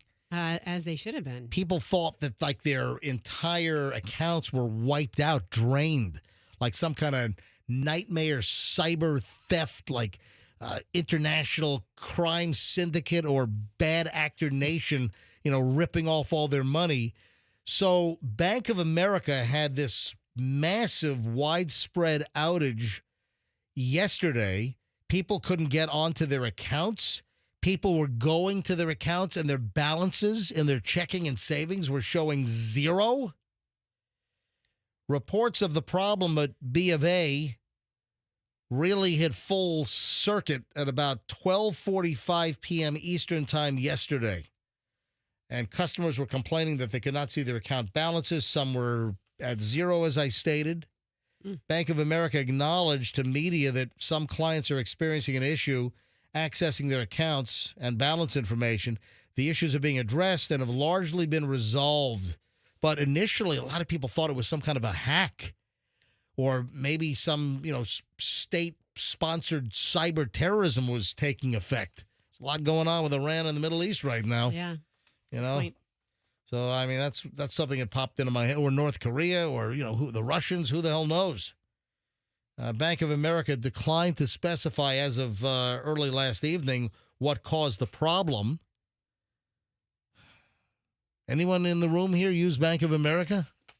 I have an account at Bank of America. Why? And why? Well, Why? I mean, why? I have a couple different accounts. I have a couple of local banks, a couple of credit unions, but a couple of things here. But wait, why? Why? Yeah, why? Why do you use Okay, so we're not going to tell you where our bank accounts are, so you can poo-poo it. I got the First Federal Bank of screw you. How about that? That's where I got it. What's the lie about? What if you got some investment accounts? IRA. Remember FDICU. FDIFU is what you're trying to say. Yeah, I'm trying to All right. So, Roxanne, do you have a B of A account? I'm not telling you. None of that. Yeah, right. Yeah, I think, you just, wait a minute. it's like you just solicited for callers, so then you can say, "Oh, we think you're an idiot for having a Bank of America." No, I'm not telling you. I think you actually did confirm in an email to me that you have a Bank of America. You have a big mouth. You do have a. You have the biggest mouth I've ever met. You put it in an email to me. Who cares? Then why are you asking me? Because I just remembered in your email you said. So my issue is. I got a Bank of America account. I got an account at Grow Credit Union. I got an account at Achieva. I got a couple different accounts. My belief is I believe in credit unions. There are great credit unions out there, and there are also great smaller local banks. The point is that I'm just not a fan of the big giant banks like Bank of America and Wells Fargo and Chase. Chase was in the news recently that they're going to increase fees for you to keep your money at their bank. What the hell? Hello? That's exactly. I want to go to a bank where they're going to increase the fees for me to let them have my money in their bank. I mean, what? But so there was news about Chase. I just avoid and all the issues with Wells Fargo over the years. I mean, it was like multiple issues. Whether they had the data hacks with insurance Wells Fargo, right? and then all kinds of stuff. The fake account issue at Wells Fargo. I'm just not a fan. I have not been a big mega bank customer for 20 years. And that's just my philosophy. So, Roxanne, did you check your balance when you heard the story? Did your balance mattress? That's where I keep all my money, in my mattress. You want to give your address out? Yeah, let me do that too. You don't keep your money in your mattress. No, but did you immediately, when you heard about the Bank of America problem, did you immediately go? Yes. Be honest. I did, but... Right, and what happened? Was it working for you? Yes, it was all of your money there? Yes. What's your balance right now? Why don't you take a look? Why don't you come over here and take a look? I will. Do you have it up? I'll come around right now. I'll come take a look. Anyway, so I guess the issue is either resolved or it's on the way. I want to know what it was. I mean... I doubt it was a software update because you don't do a freaking software update at 11 a.m. or 12 noon. Generally speaking, no, you don't. Generally, a software update is done at 3 in the morning on a Sunday morning. The IT guys, and even then, a lot of these software updates have caused major problems. There have been multiple stories about that. Now I just tried to log in. It says we're having trouble finding your account. Are you serious? Yeah. You just tried right now. You're trying to log into your Bank of America account. It says we're having trouble finding it. Oh, come on. Hold on. Really? Yeah. Let me see. Hold on. Hold on. Make sure you didn't mistype a password or something. Maybe you got an uppercase instead of a lowercase, or just try it again. I got to know right now. Are you do having too. trouble logging into Bank of America right now? Listen, Okay, here's the login. it'll be fine. Well, Okay. Hold She's on. logging in, how long does it take to log in? putting her password in. What do you got, like a Bitcoin type password length? What's going on over here? Okay. Her password is Roxanne Rocks. It's got a 44-character password with upper, lower numbers and symbols. Got any ampersands in there? Let's see. All right, what's going on? Okay. I think it's all there. Hold on. Yeah. Are you able to Yes. log Yeah, in? yeah, yeah. She's I'm looking at logged her- in. So and why did it say we were having trouble finding your account? I don't know. It said that on my phone. All right, but now you're in? On the computer I'm in. Yeah, she All right, logged in all on her right, hand PC. me- and- let me see your balance. You're going to shout it out over there. All right, can I come around and see it? Coming around. Okay, this is really you personal. should probably close your computer, Yeah, Roxanne. yeah, this is I very mean, yeah, personal. seriously, it's Yeah, you're going to try to hack Yeah. me. You said to come around and look.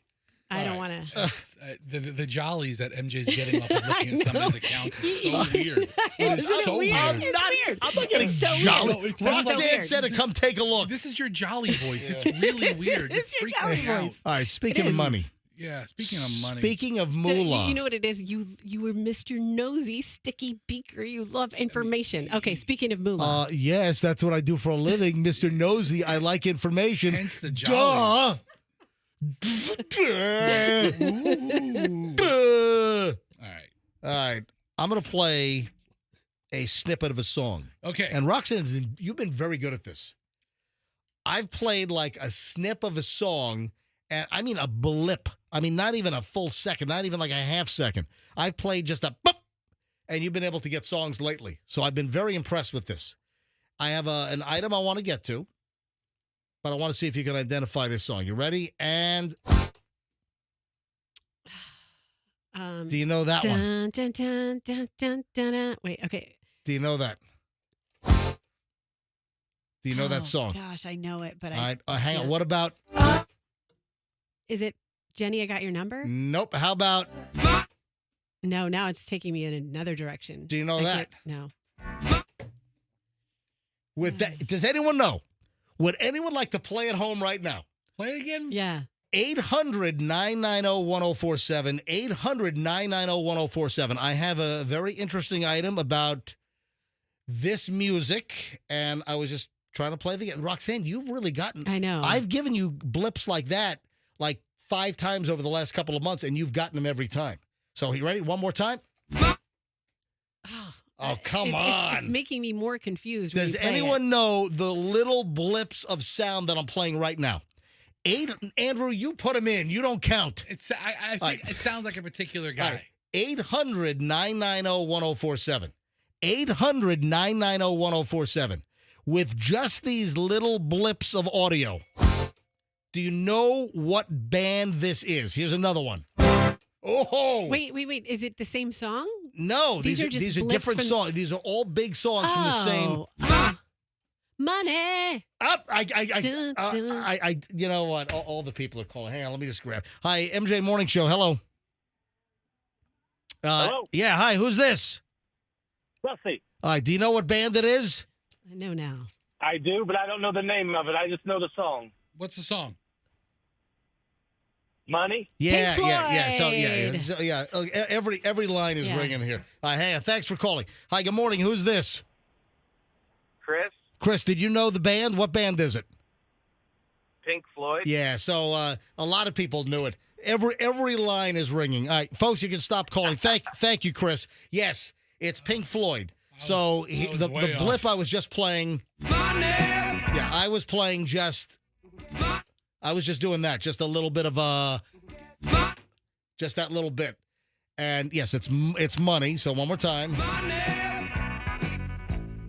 Get back.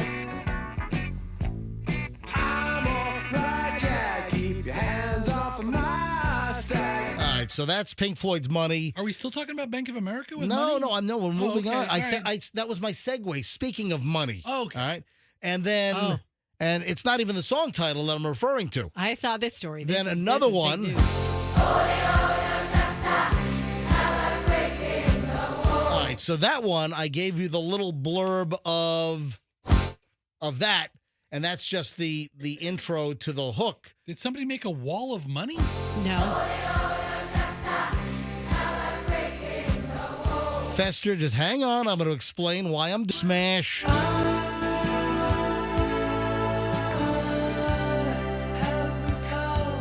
Comfortably numb. All right. The reason why I'm bringing up Pink Floyd. Did somebody die? No, what have some artists been doing lately that's, been really helpful? Stopping their tours? That's a good guess. But now Roxanne's quizzing you. Uh-huh. Go ahead. What have What have a lot of bands been doing lately? Yeah, what have a they been lot doing? of artists have been doing what? Dying. To cash in. Who died this week? Christopherson died this week. A lot, Yeah. of them are dying. Yeah. Selling their their souls? bodies. The catalog? Yes. Yes, there you go. So a lot of bands, a lot of individuals are selling their music catalogs to private equity or some of the big music consortiums, some of the big companies.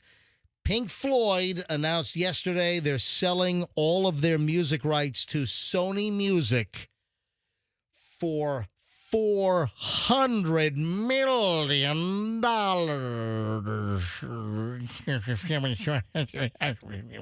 Can you recover that money?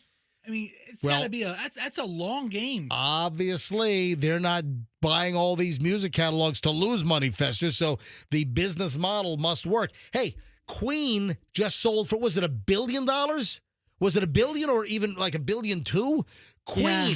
the Queen music catalog sold for like around $1 billion. So this Pink Floyd thing, man, this is like, that's on sale. That's like a discount. So how do you recover? You recover from... Putting your songs in Pepsi commercials? Well, yes, that's one of the ways you do it. So you recover with all of the licensing rights, like ASCAP and BMI, all the radio airplay. So all that money then goes to the owner of the publisher or the publishing rights to the music. So used in movies and television shows, and when you hear commercials use a song. So clearly, Anyone else entertained by it be calling it's called ASCAP? Yeah, I always thought ASCAP was the funniest name. Me too. ASCAP. Have you paid your ASCAP fee? And then BMI is body mass index, right? The other or bowel movement. And then the other one is CSAC. Seriously, want to see my sack? That's another one of the. I'm as excited to see your sack as you were Roxanne's account. So that's your jolly voice. ASCAP, BMI, CSAC. Those are like the is Andrew, is CSAC still around? I think they are. I think it's just ASCAP and BMI. No, CSAC, SCCAC. SC. Type in SCCAC. We know ASCAP and SCCAC. Yeah. SCSAC. Is it SE? Hey, Andrew, how the hell you spell CSAC? SCSAC. Oh, SCSAC. I think they were the ones involved with pulling music off of YouTube. Okay, CSAC, license the best music. Yes, CSAC. SECAC is CSAC. Anyway. Do not type in SEESACK into Google because the images are much different. Very, very, very different. Now, this is a big deal, and Sony Music's going to pay approximately $400 million, according to Variety magazine. Let me get Michelle on the line. Ooh, holy moly. Michelle and I saw, Michelle and I saw this unbelievable movie late yesterday afternoon. I got to see if she's recovered. All right, calling the house. I think Michelle's waiting for the call.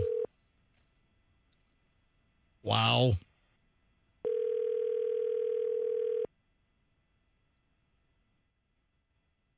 Hope she's waiting.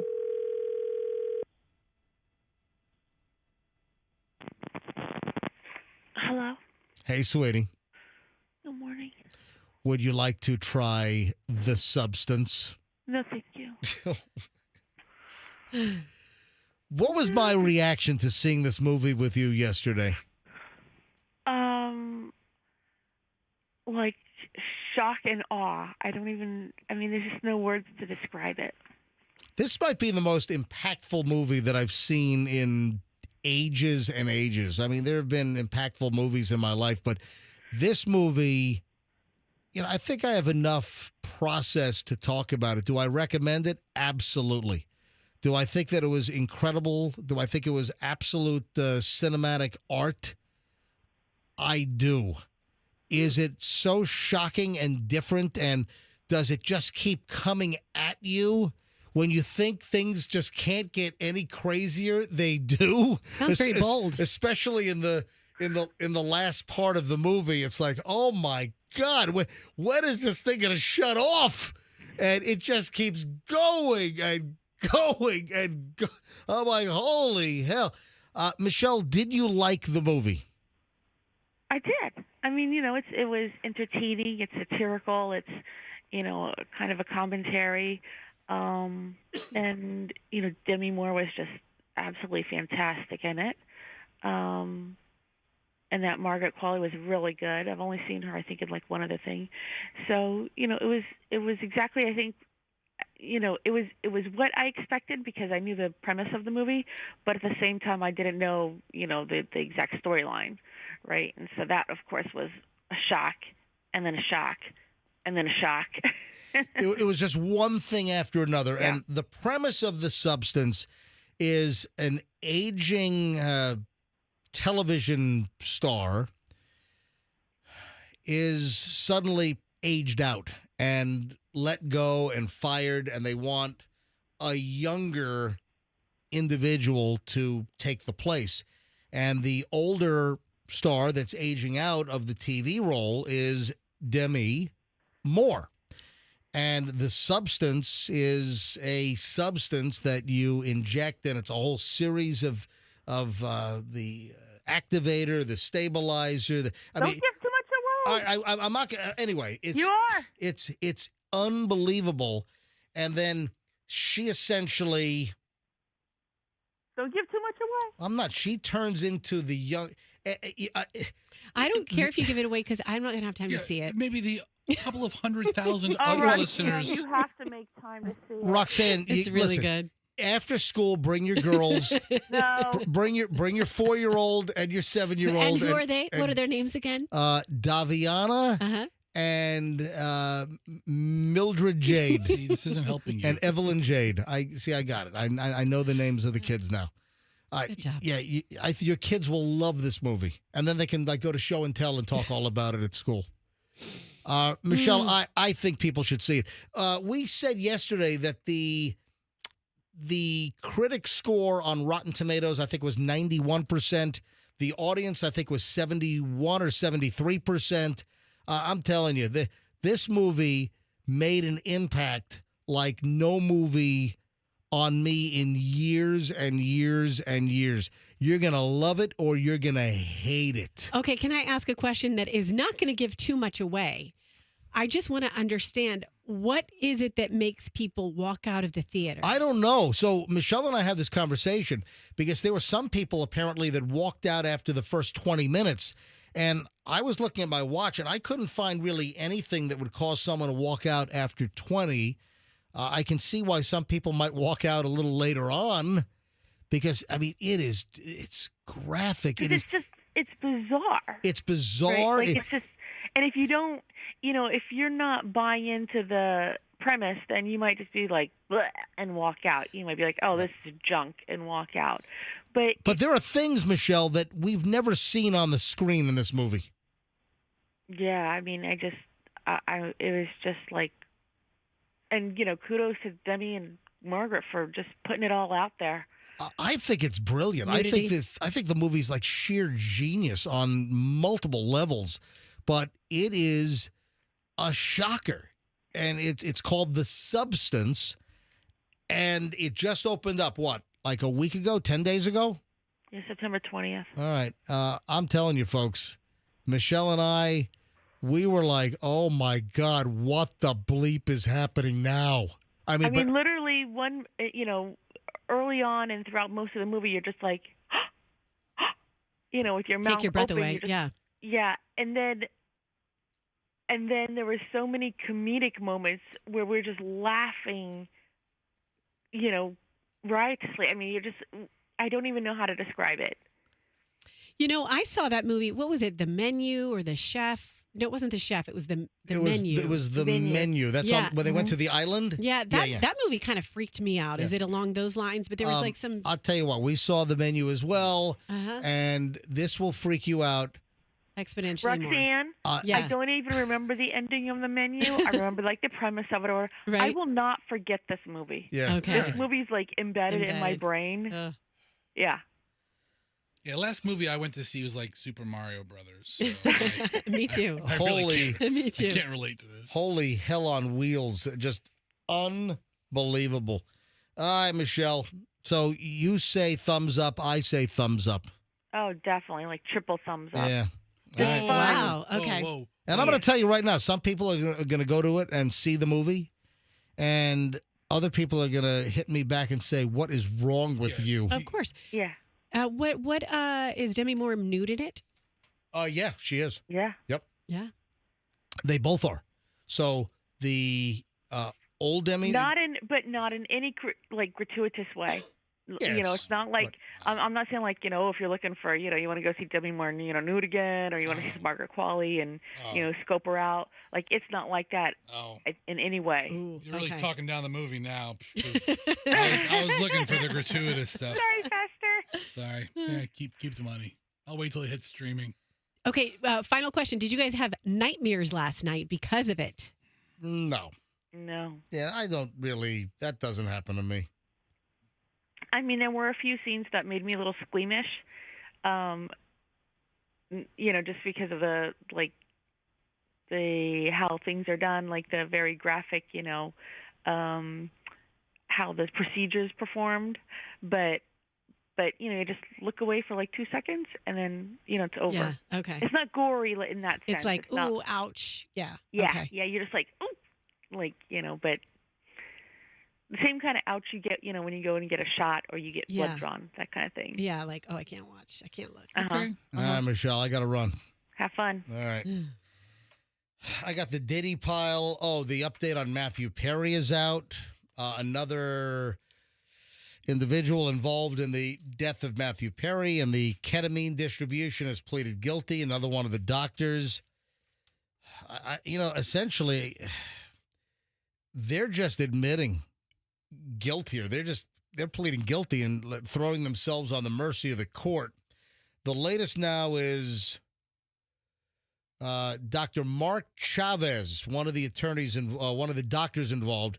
His attorney told TMZ yesterday afternoon that Mark has accepted responsibility. So Dr. Mark Chavez has accepted responsibility for his actions by entering his guilty plea, is cooperating with the government, and he has begun the process to surrender his medical license. The factual basis from the plea agreement will be used as the basis for the medical board to issue a complaint against him requesting the surrender of his license. We will agree that the conclusion and that point, his license will be revoked. I cannot give you an exact timeline about when it will happen because it is up to the medical board, but the wheels are in motion. And now that the guilty plea has been entered, it should happen sooner than later. One of the doctors charged in connection with Matthew Perry's ketamine death is now one step closer to prison. So this Dr. Mark Chavez now is one of the two physicians arrested in the Matthew Perry case, appeared before a judge in federal court in Los Angeles yesterday afternoon, and he pled guilty to one count of conspiracy to distribute ketamine. He's facing up to 10 years in prison, but he will not be sentenced until next April. And he's out on $50,000 bond. And then the other doctor is Dr. Salvador Plasencia. And according to the feds, the other doctor charged, this Dr. Plasencia, remember, he's the one that said, quote, I wonder how much this moron will pay for the ketamine. These are just bad people. You know, I mean, Matthew Perry it's kind of ironic. He did a show for many years. He's famous for a show called Friends, where he truly had dear friends. And look at these, you know, bad actors. Hold on, he was famous for a show called Friends? What? You didn't know this? No, when? Hold on. This show. When was Friends on? Coffee shop. There was a coffee shop. I never heard of you this never heard Friends of that you speak Friends of. that I speak. Yeah. No. So there were other people on the show who were a friends? tight knit group. Friends? Very tight knit group. Who are all the friends? They had Friendsgivings together. Like who? Who, there was a woman named Monica. Never heard of it. Never heard of it. No. Who else? Jennifer Aniston. Never heard of her. Next. What? Who else? Matt LeBlanc. Never heard of him. Joey. Nope, never. No, These are all new characters in your Next, mind. you're going to tell me it was a monkey on the show. Are these characters or Right, real people? next you're gonna tell me Ross, I'm blending them. So Matthew Perry was on a show. Yes. But isn't it ironic? He was known for his great friends, this tight knit group, and yet look at these bad people. That's the definition. This the group definition of irony is if he was on a show called "Drowning in My Hot Tub." Yeah, that's irony. Right. Oh. Of course, we know what Friends is. So. But he didn't Thank have you, good. MJ. Doesn't sound like he had very good friends. He didn't have good people in his close inner circle. All the money in the world, and you don't have the Roxanne, right people in your inner circle. You're way That off. is ultra deep analysis. No, it isn't. It's ridiculous because he had people who were supporting him. He is a raging addict who lied to everybody. Listen, there's a lot of blame to go around. You know, he had an addiction, and it's tough. Some people go get clean and they stay on the wagon. Matthew Perry obviously could not. Then we have the Diddy pile I'll get to in just a second. First, though, I did a really cool thing yesterday with Kirby. Kirby is the husband of the cake girl, Christina. Did it involve cake? It did. It involved a wedding cake. So I had an experience yesterday where I was able to see the operation locally for OBR, which is Operation Barbecue Relief. And this is a nonprofit, a 503c3, a 503... 501? What did I say? 501c3. I'm sorry, 501c3. Thank you, Fester. So this is a nonprofit organization. And Operation Barbecue Relief is unbelievable. They've got locations and staging areas and assets all over the country, and they go to disaster areas to feed victims barbecue and sides and first responders. And they were up and running very quickly after the aftermath of Hurricane Helene and the storm surge damage here in the Tampa Bay area. And as of yesterday, they had already served, I think, over 40,000 meals. Think of this, 40,000. And by the end of this weekend, I think they're going to be knocking on a couple of 100,000. So it's truly remarkable. So look up Operation Barbecue Relief, Operation BBQ Relief. And their website is operationbbqrelief.org. And you can donate. And they give people free food. You can donate. You can volunteer. You can volunteer to help serve and cook. I mean, it's really an amazing operation. They had, coming to Florida, they had a 20-vehicle convoy. And they have their own tractor trailers, refrigerated trucks with all of the pork for the barbecue and the beef brisket and all the side. It's really just unbelievable. And then they have these staging kitchens. They have commercial kitchens. And I was at an office complex or an industrial park in Pinellas Park yesterday with Kirby, the cake girl's husband, bringing a cake by. Let me tell you the story behind that. So a lot of events have been canceled. There was a bride and groom that had a wedding scheduled for the Rusty Pelican at Rocky Point. And that's where I got married. Yeah. The venue was trashed. Oh. So the wedding has been canceled or postponed. They could not have their event at the Rusty Pelican because of all the damage. And the cake was already made, like this 3-4 layer cake. I mean, a gorgeous cake. 3 or 4 tier cake. Yeah, tiers. Thank you. Yeah. And instead of throwing the cake out, Kirby heard about Operation Barbecue Rescue, and Kirby said, "Hey, you want to come along with me to deliver the cake?" So they put all kinds of logos on the cake, and they repurposed the cake instead of throwing the cake away. That's awesome. This gorgeous cake, and the cake was brought yesterday to Operation Barbecue Relief. And I know that Kirby has a video up on the Cake Girl Instagram. You can take a look. Try to collaborate with me, but something happened to my collaboration. I can't figure it out. So all of a sudden, I cannot invite collaborators, and apparently people can't invite me. So I got to figure out what the hell happened on my Instagram. Might be user error. On I can why, help you with that. why my collaboration. It was there, and then it's gone. Maybe we talked to somebody under 55. You know, I had Chloe try to look at it. Okay. Couldn't Okay, figure well, the then damn maybe it thing is out. broken. But if you want to see us deliver the cake and see some of their operation, the video is up on the Cake Girl Instagram.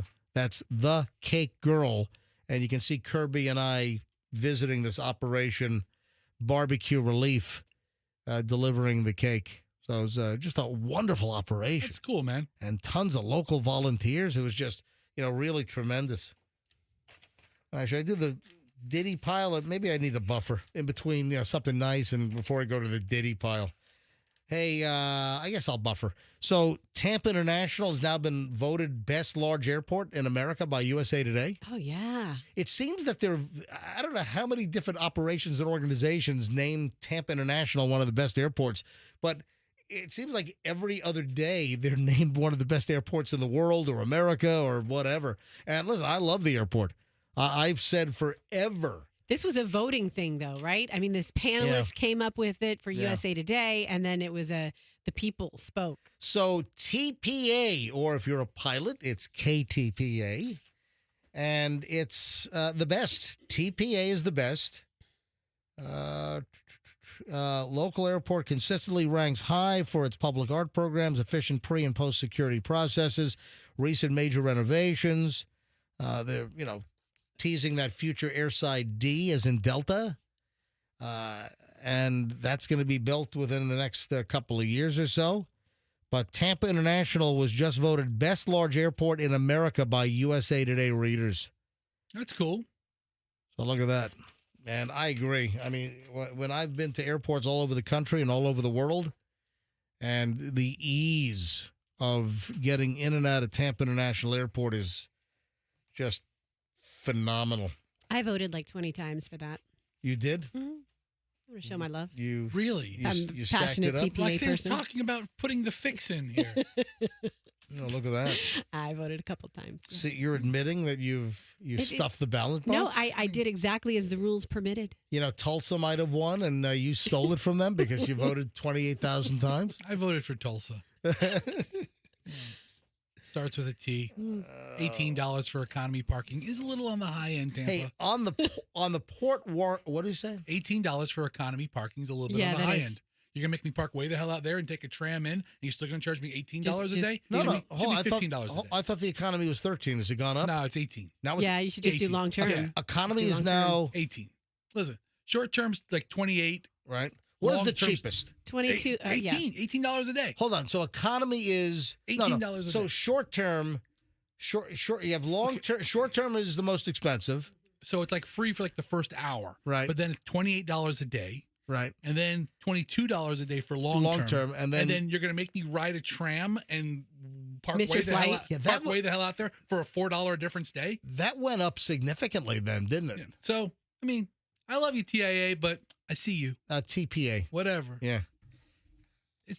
You know what? Old Tampa people call it TIA. Tampa International Airport. Yeah. I've always called it TIA. TPA is maybe what they use it on the Southwest site. Isn't that like a mini stroke at TIA? Isn't that too much information? Well, I It says think TMI. Damn it. Sorry. Whatever. All right. One other thing on the port strike with the dock workers, the longshoremen on the East Coast ports.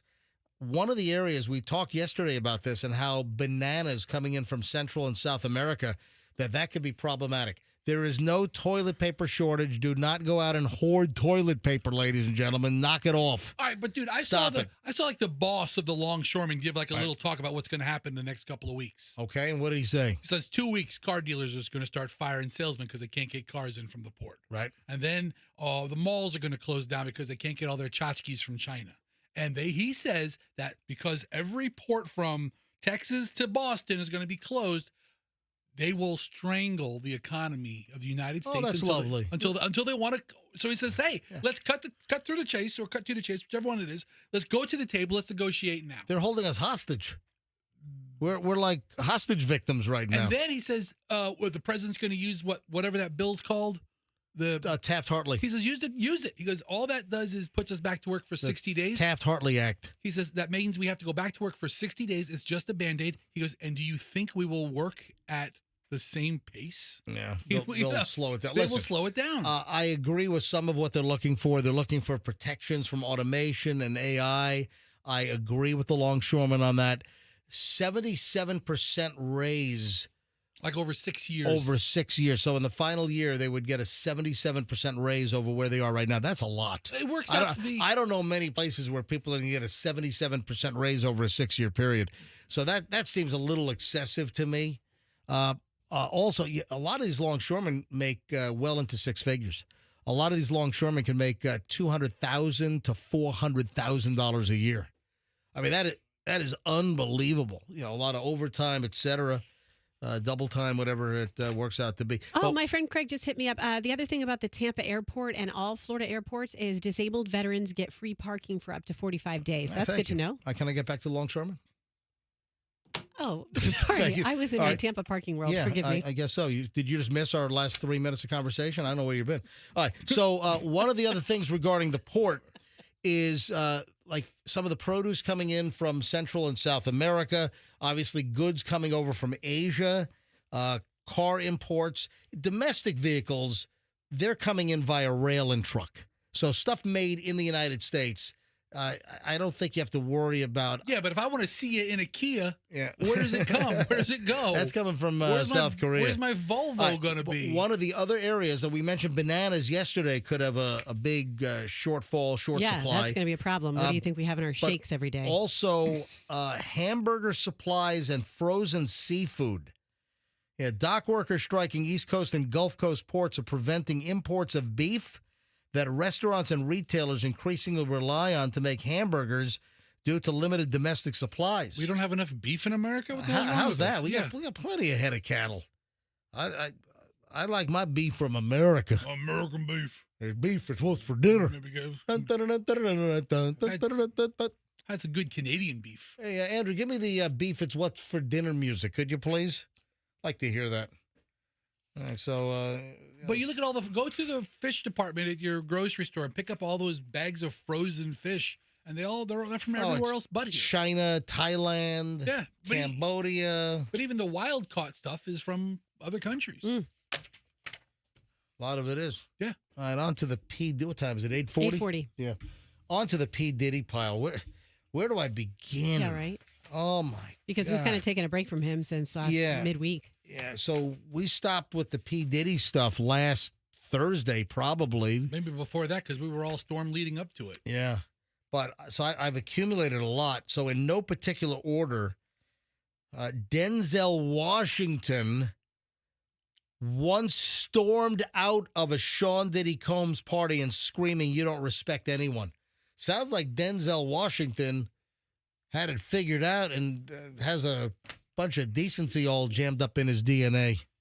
Boy, how about that? I'm so glad you said that. As soon as you said Denzel, I'm like, okay, which way is this going to go? Denzel had fighting words for Sean Diddy Combs at one of his parties back in the early 80s, I guess, or early 80s. I'm sorry, early in the 90s, according to a new report. Oh, I'm sorry, no, in the early 2000s. Sorry, not the early 80s, not the 90s. I'll get it right, folks. So the early 2000s. Yeah, the Oscar winner Denzel Washington screamed at Combs before he stormed out of a party in 2003. Sorry about that. So 2003. Yeah, unnamed source told Us Weekly. The outlet describes the insider as someone who was friendly with Diddy in the early 2000s. And Denzel screamed, "You don't respect anyone," and stormed out. Denzel and his wife Pauletta had been partying until dawn with Diddy, and they'd been subjected or privy to something that they saw, and they stormed out of the party. So Denzel's been sitting on Diddy being a creep for 20 years? Again, he stormed out and yelled at him, but again, this is part of the story. How many people kept this debauchery, this horrific situation a lot of people had these secrets and a lot of people kept this quiet. And a lot of these names, some of the names are already out, but I think there are a lot of fearful people in Hollywood and in music and a lot of celebrities that might not be entertainment industry connected, but are celebrities in business or whatever. There are a lot of individuals that are going to have some explaining to do because a lot of these names are going to start coming out, especially with Diddy going to trial at some point. A lot of very uncomfortable Diddy information is going to be coming out. You know, Diddy should have hung out with better people, had better influences in his life. Like if he had hung out with Jermaine Stewart, probably none of this would have happened. Jermaine Stewart, as we don't have to take our clothes off to have a good time. You said it. Yeah. Wow. We don't have to take And he died of AIDS, by the way, Jermaine Stewart. So let me tell you who loved to take his clothes off. Yeah. Jermaine Stewart. Here's another one. Listen to this headline. What are you laughing at? That's such a next level joke. I loved it. What? We would have to take our clothes off to have a good time? Yeah. I thought it was pretty fun. All right. 6-year-old guest at Sean Diddy Combs' white party recounts open drugs and naked women. Why would there be a 6-year-old subjected to this anywhere ever? Holy crap. The 6-year-old's now 30. So 26 years ago. So that's late 90s. Holy crap. Yeah. A 4th of July weekend years ago, Sean Diddy Combs' white parties in the Hamptons were not family friendly. Something that Justin Litvosky, now 30 years old, found out when he was 6 years old. His parents were well connected. His parents brought him, a 6-year-old, to a Diddy party? Unfathomable. I'm going to refrain from any Jermaine Stewart jokes right now because it's just disgusting. They unbeknowingly attended Diddy's July 3rd, 1999 afternoon barbecue, only to find it loaded with revelers literally partying like it was 1999, according to the New York Post. That's You have a 4th of July party. You think that's a family-friendly event. Yeah. Holy I'm coming. frig. I'm bringing the old lady. I'm bringing the kids. He says, I remember a lot of weed, a bunch of topless women in the pool and around the pool. I actually wanted to get in. Anytime we went anywhere near with the pool, I wanted to swim. Yeah. At the time, he admitted I didn't know whether bleeps, the T word, were a good thing or a bad thing, but I hoped to jump in. My God. The kid was 6 and now he's 30 years old. Wow. All right. That's another story. Here we go. Feds see an uptick in calls from Diddy accusers. So lots of people. You know how much information has probably been given to the feds now after the arrest and all of the news coverage?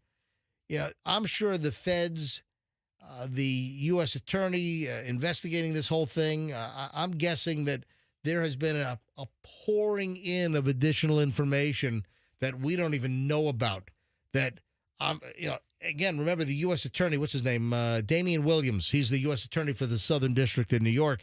And he said that there could be more charges coming. And it sounds like all this information that's pouring in, it'll have to be investigated, corroborated. But I would imagine there are going to be additional charges coming. And you know what it is? It's like these people who've been scared and have been too scared to talk their whole lives. And now that he's in jail, they're like, okay, I'm going to tell my story. Now that somebody's after him. Yeah. Hey, Wendy Williams. How's she? Well, she's weighing in. Do you know what Wendy Williams said about Diddy? I know. It's a matter of time. She's not lonely. I apologize. Oh. Well, she actually has the first part right about... It's a matter of time. Yeah, it's a matter of time. And that's what she said. Wendy Williams, former radio and television host, has a very rocky history with Sean Diddy Combs. You want to talk about somebody who knows everything about the New York scene. Yeah. That was Wendy. Listen to this. Before endearing herself to American households with her nationally syndicated daytime talk show, the Wendy Williams Show was the rap industry's gossip queen on popular New York radio station, or two of them actually, Hot 97 and WBLS. That was me. I was doing it. I was trying to reenact it. It's pretty close, actually. I can't tell the difference between Fester and the real one. So, It's fun. Oh, You got to swallow a little air and then get ready with the tongue. so Wendy Williams. All right, that's enough, Fester. Thank you. Thank you. It's natural for some fans on social media to be curious about what Wendy Williams would say about the legal situation that Diddy is currently in. Well, put the curiosities to bed, according to Billboard.com, because Williams has broken her silence as she continues to deal with serious health issues. Yeah, the Daily Mail was able to get in touch with her, and she's had some interesting things to say about the man that she has a long history with. What's really weird is that I've been told by so many people, Wendy, you called it. She told the British outlet, including some people from my family who have said the same. Williams also let fans know that she's doing good, her words, and said that the Cassie assault video, you know how I feel about that. It's about time to see this video on TV of Cassie getting pummeled. It was just horrific. But now you have to think how many more times, how many more people, how many more women. It's just so horrible. Williams and Diddy, this is interesting. Wendy Williams and Diddy have had their run-ins, most notably in 1998, when the rap mogul allegedly got her fired from Hot 97. At least according to Charlemagne the God. I used to work next to Charlemagne. You liked him. You always say he was a good guy. Yeah, he's a nice guy. He's a really nice guy. So Charlemagne's studio was right down the hall from mine when I was up at WOR in New York. That's so funny, Fester. I'm just trying to think, what was Charlemagne's name for MJ? I'm Charlemagne the God. You're MJ the... I don't know what. Yeah. Troll? Yeah. I don't Thank know. you. Yeah. MJ the Troll. Thank you. I don't know. Anyway, yeah. Diddy got Wendy Williams fired. Okay, but wasn't there something else recently that came out? Like, it was kind of a blur last week, but I remember reading that he came on her show and he was basically threatening her, low-key threatening her. On the radio show? On the show by saying, I met your son backstage in like a creepy way. So this clip has resurfaced. I watched part of it and then it was basically Diddy telling her, play nice with your questions because I just met your son. It was really creepy. There's just a lot of creepy stuff. Also, Diddy has hired SBF's attorney now. So Sam Bankman-Fried. Oh, he probably gave him the tips since they're in the same jail. They're in the same pod at the federal lockup in Brooklyn. So are they talking? Of course they are. They have to be. Are they all in solitary? Hey, let me point something else out. Who else is in there? I've known this. I've said this for years. And I'm not a Johnny-come-lately on this. Diddy has crazy eyes. When you look at his face, he's got the... You just look at him and you can tell that something's not wired right. Yeah, one of my friends who You have a friend that's not wired right with crazy eyes? No, another friend who met him is like, yeah, I never liked him because of his crazy eyes. Same thing. Yeah. You just look at him and you can tell there's just... And that's why he wears glasses a lot. There's something going on. You just look at the guy and you can tell that something ain't right there. Right. Something's not connected properly there. What else here? So another Diddy story. I don't know if it's in your pile, but I remember seeing the attorney talking about all the big names, whether it's actors, entertainment world, or corporate people who are going to be exposed. Did you read that? Well, we mentioned that a little while ago, that a lot of, about 6 to 8 minutes ago, we talked about all the individuals that are going to be named. Okay. There are going to be names that are going to be coming out. So, there's no doubt about it. You know what I think to that? I mean, I think especially of like some of the younger actors and people in the entertainment business. I mean, I guess you could put Usher and Bieber in that category, but where they've been exposed to this, but they don't want to be thought of as a Hollywood snitch, and so they just don't. They've never talked about it. A lot of people were complicit in keeping a lot of this debauchery quiet. This could have been stopped a long, long time ago. Now, the numbers are shooting through the roof. NBC News is reporting that Sean Diddy Combs has now been hit with 120 new sexual assault allegations. And I'm sure many of these are accurate. I think some are probably trying to maybe cash in. Overall, that seems like a high number. The guy, is worth about $400 million. Sean Diddy Combs facing dozens of new allegations of sexual assault in a series of lawsuits set to be filed. They're coming.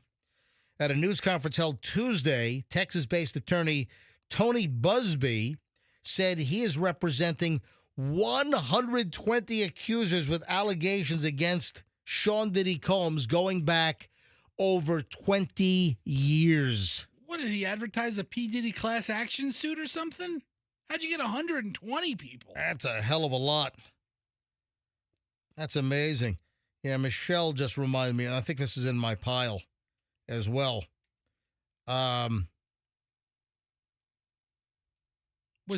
Michelle, I can't talk about Suge Knight and the egg up the butt test. I can't What? talk. Yes. Okay, just talk about it without talking about it. No, I can't. Well, okay, so I know Suge Knight. Yeah, Suge didn't participate in it. No, he hates him.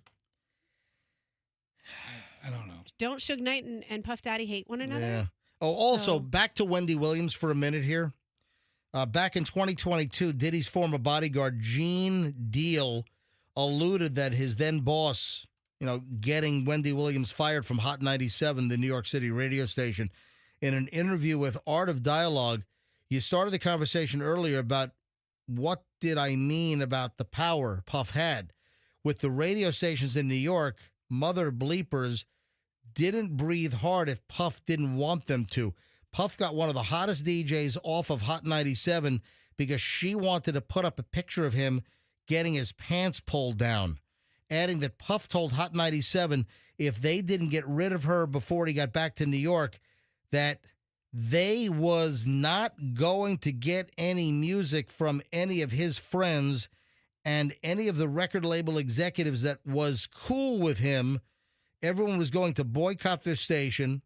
We was out in L.A.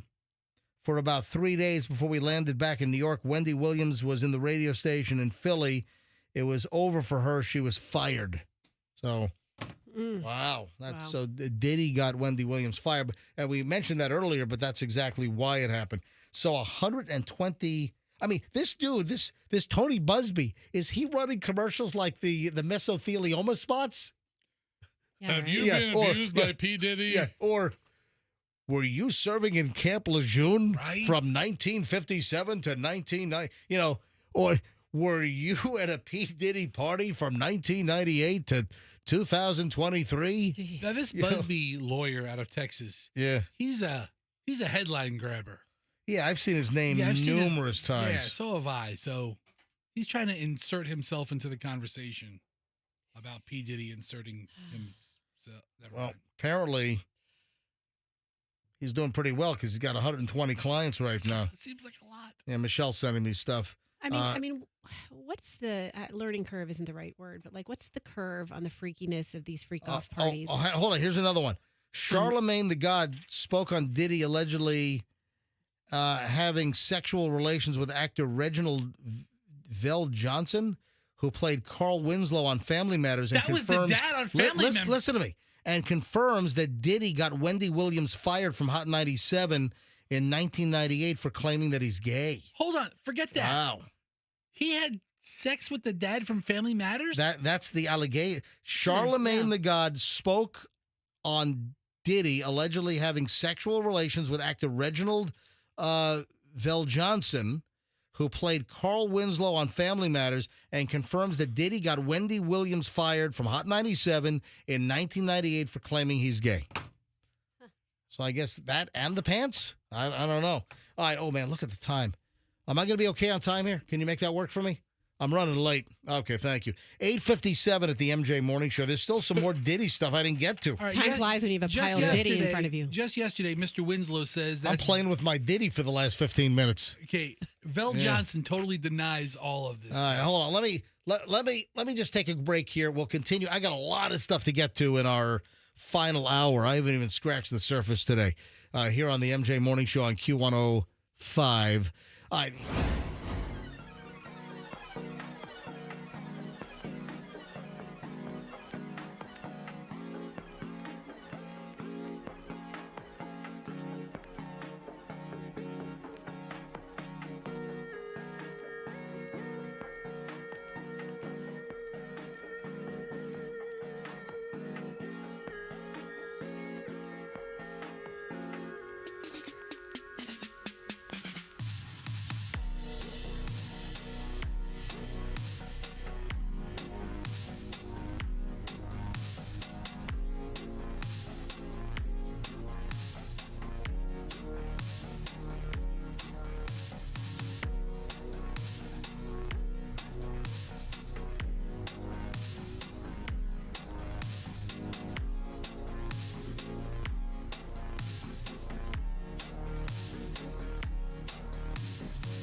Q105 MJ and the crew, Roxanne and Fester in studio. Thank you guys for joining me this morning.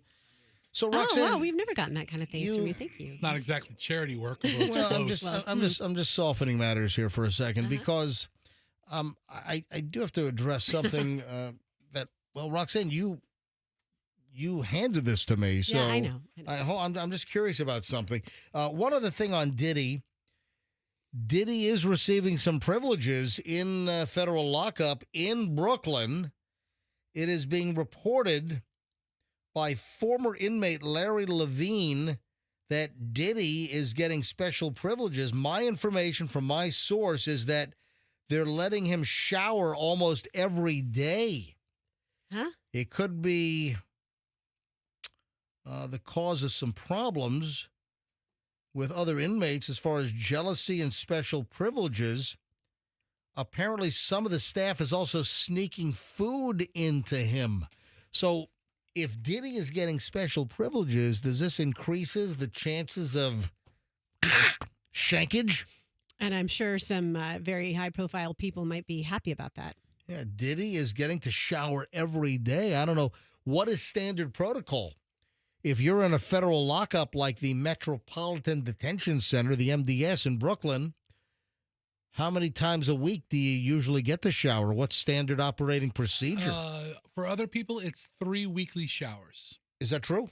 According to a story that I'm looking at. And they're letting Diddy shower every day, and they're sneaking special food into him? Ooh, you don't want jealousy in a lockup, man. No. No. It's a recipe for shanking. Another story that I saw, again, I told you we had a massive Diddy pile. Listen to this. Diddy's long list of accomplices will be exposed and will shock you, according to one of the attorneys attached to one of the victims of the case. Yeah. Busby is also saying that. Busby, and we talked about Busby in the sense that he apparently is representing 120 victims. I don't know how you get that list of clients that quickly. I mean, this has been going on, but still, 120 clients for Tony Busby. Is he like a celebrity attorney? Is that what you call this guy? Listen, this guy's had his team looking for these people for a long time. So Busby is quoting one of the accusers that said, quote, "I quit the industry because of what Sean Combs did to me." According to Busby, the list of alleged accomplices is already extensive. Before revealing the contents, he clarified, because of the nature of this case, we are going to make damn sure that we're right before we do that. Wow. Yeah, good idea. Make sure if you're going to accuse people that you've got the goods and you've got the evidence, you've got the details. You know when I first heard of Busby? He was the guy that represented all of the women against the Houston quarterback, Deshaun Watson. Oh, wow. Wow. That's where all right. Okay, interesting. Yes. He's a Houston attorney, and that's where I first heard of him. I knew it was a big sexual-related case. Yeah, that case was in the back of my head, and you just brought it to the forefront. That's right. Andrew Van Arsdale, a co-counsel of Busby, disclosed that the list includes household names, the so-called Sean Diddy list of accomplices. There are a lot of people that are squirming out there. We got some heavy-duty squirmulation that's going on, and allegedly a whole bunch of additional names are going to drop at some point. Remember a couple of years back, maybe 15 years back, there was this whole, we thought they were crazy. They said, everybody in Hollywood, there's this whole underground sex ring with minors involved, and people are being abused, and we all thought, oh, come on, that's ridiculous. Oh, I believed it. And then, well, here it is. It's all coming to head. All right. Busby also filed a $750 million lawsuit against Travis Scott for that whole Astroworld Festival. Oh, wow. That was on behalf of tragedy. A bunch of victims. Let's see what else. I think that's it on Diddy. He's going to, I guess, appeal again the no bail ruling to try to get out of there. Good luck. No dice. Exactly. Good luck with trying to get out of federal lockup. I think he's going to be locked up until trial time.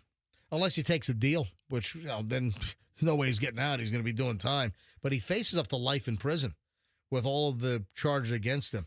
But he's going to pursue again release on bail. So we'll see what happens. Then here's another one. There's a video that's allegedly being shopped around. I told you I had a massive pile of Diddy that we just couldn't get to with all of the storm coverage, obviously. The lawyer is claiming that she'd been contacted about the sale of one of Diddy's tapes. And I'm talking about, I guess it's Ariel Mitchell Kidd was on News Nation. A lawyer for a new Sean Diddy Combs accuser claims that she's been in contact regarding the sale of one of Diddy's videos, specifically a pornographic video featuring Diddy, and someone more high profile than the rapper himself. Wow. So a video allegedly with somebody even more high profile than Diddy? There's not too many of those. There already have been tapes leaking around Hollywood being shopped around, but one particular person contacted me to shop a particular video they were in possession of, and to contact the person who was in the video to see if they were interested in purchasing the video before it became public knowledge. That's like a blackmail deal. Is it blackmail or is it just providing an opportunity for your own protection? That's according to Ariel Mitchell Kidd. I can tell you the video was pornographic in nature. This was in Atlanta, in his home there, and it does seem the person isn't looking into the video. To me, it doesn't look like that other person knows they were being videoed. And a name allegedly in some kind of seedy video with a bigger name than Diddy? Wow. She claimed that she was also contacted a few weeks ago by a new client who claims that Combs attacked her in 2018. It's amazing. I mean, this story just keeps going and going and going. So are these videos going to make it out? What big celebrity names are going to be exposed and tied to Diddy as far as aiding and abetting or being complicit in his multi-year debauchery? Roxanne, do you have a minute? Yeah, I'm here. I'm sitting here doing nothing. A moment. So, yeah, we can talk. Just checking. I wouldn't say doing nothing. Well, yes, being present. So tell me about your Zoom issues yesterday. Okay, this is my thing.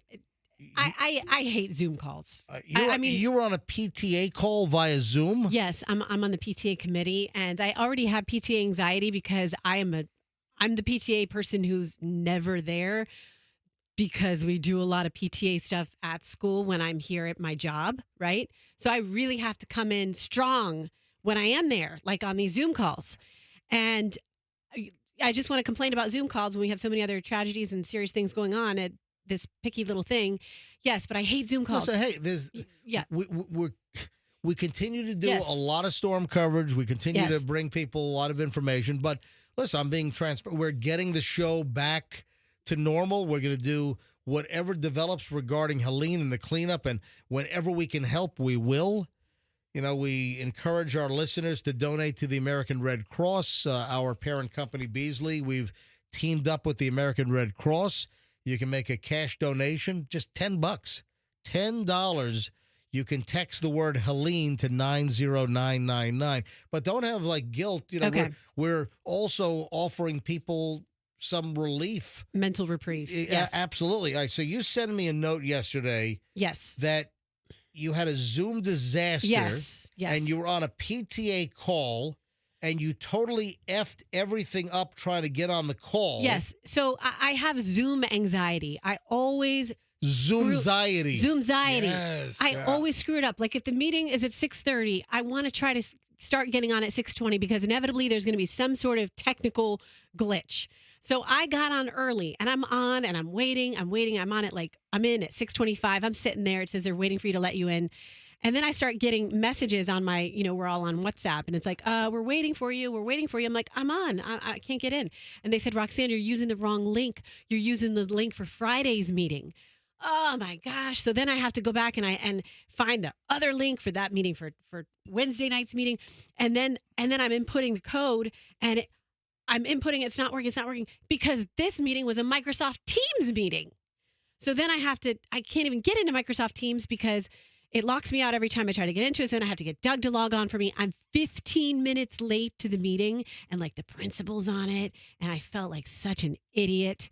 And again, I have to like overcompensate because I'm absent from a lot of stuff during the day. And it was just embarrassing. And then, the meeting itself was great. But I just, all this stuff like Zoom we could always do it on phone calls, right? All right. So, don't you think? All right. Now I have to backtrack a little bit because on this email that you sent me, and Roxanne sends me a couple of prep emails every day just with some links and some story ideas. And you sometimes give me a little narrative of other topics, not necessarily a news link, but just something you might want to mention. So this is where you mentioned that you were having a day. You had a Zoom disaster. It was PTA related. You totally screwed everything up. But the sentence before that about you talking about your problem with Zoom is I'm drinking. Yes. You're like day drinking? No, this is at 7:30 at night. I'm drinking Wine Wednesday. I had a Zoom disaster. Were you liquored up? Were you drunk when you that? I figured it out. The reason why you were having a Zoom problem, you're trying to go to a PTA meeting on Zoom drunk off your ass. No, you were liquored up. No. What would you blow? Tell me what you would blow. Anybody with a bottle of wine. A 0.2? What would you blow yesterday? Tell me what you would blow. Listen. How much did you drink? I had one glass. That's it. One glass. I permit myself. This is my thing. I know you like to present me. That's like when someone's weaving and swerving all over the road. They get pulled over by the cop and they're like, sir, you've been drinking? Oh, yeah, I had a couple of beers over a couple of hours. I know we like to present me as a West Chase wino, just, drunk all the time, but I permit myself 2 drinking nights a week. One during the work week. Whenever I've had a day, I will give myself a glass of wine, and then one weekend night. But I was on that Zoom call. I hope this doesn't open the door for other things, because if you're then it's Wine Wednesday, and then it's Meth Thursday. Yes, and Cocaine Friday. Listen. It's a gateway. No, so I just while I'm on the call, then I hide my face. Then my daughter is like, Mom, put your face on. Put your face on. The other moms had their faces on. Put it on. So I've got her trying to tell me what to do on the Zoom call. It's on silent. And then I'm like, Doug, get me a glass of wine. I need a glass of wine. God. So like halfway through. That's a sign of a problem. That you're trying to cope by drinking alcohol. Get me wine. I need wine now. All right. So let me recap this. You were smashed off your ass. You were ass blast drunk. You couldn't operate the Zoom to get onto the PTA call. Completely smashed and liquored up. We can be like, hi, this is Roxanne. I think we ought to sell infused gummies to raise money for the PTA. We ought to. There's a market for it. You want to raise some money for your kids' school? That's a great idea. Let's sell some shrooms. I do not condone this. Roxanne, with some ideas for the PTA fundraiser this year. It wasn't like that at all. It was. You wrote me an email and said it was like that. I'm looking at your email. Hey, you know why? Honestly, it was in the back of my head to send you that email because it happened and it was a disaster and I was embarrassed and I also wanted some empathy or compassion from you because you were part of a Zoom disaster one time. There was one time. Fester, did I ever tell you this? It doesn't sound like you wanted empathy. You wanted more wine, is what you wanted. Hold on. Is there a California label named Empathy? Yeah, I have my empathy friend, and then I have MJ who does the exact opposite of that person. That's true. Empathy but MJ, is now on sale at Lucan's. See, you're trying to shut me up. You're trying to shut me up. Remember when you had that Zoom disaster? What was that? Remember? We had a meeting, Fester. You weren't on it. We had a work meeting with like all these corporate people and me and MJ, and you couldn't get on for like 20 minutes. Do you remember that? When was this? Within the last year. And everyone was waiting for. See, you just wipe that stuff out of your mind and don't think about it. No, again. because I was on a mobile and the link was not connecting. I had the link and it wouldn't connect. But I wasn't liquored up. I wasn't.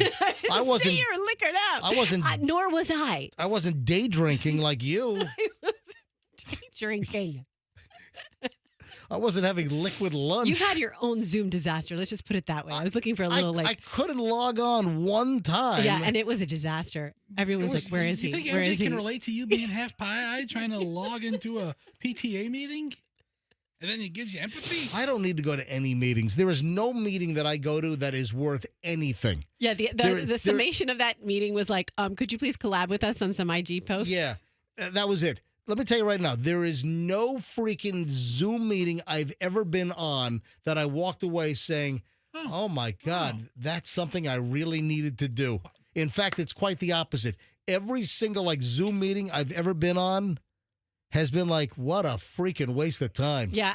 You know? I'm going to sound like a Zoom snob, but I feel like Zoom is for people who work from home and don't have a lot of interaction, so they want to see faces. I feel like if you have to work in person, then you should be exempt from all Zooms. Yeah.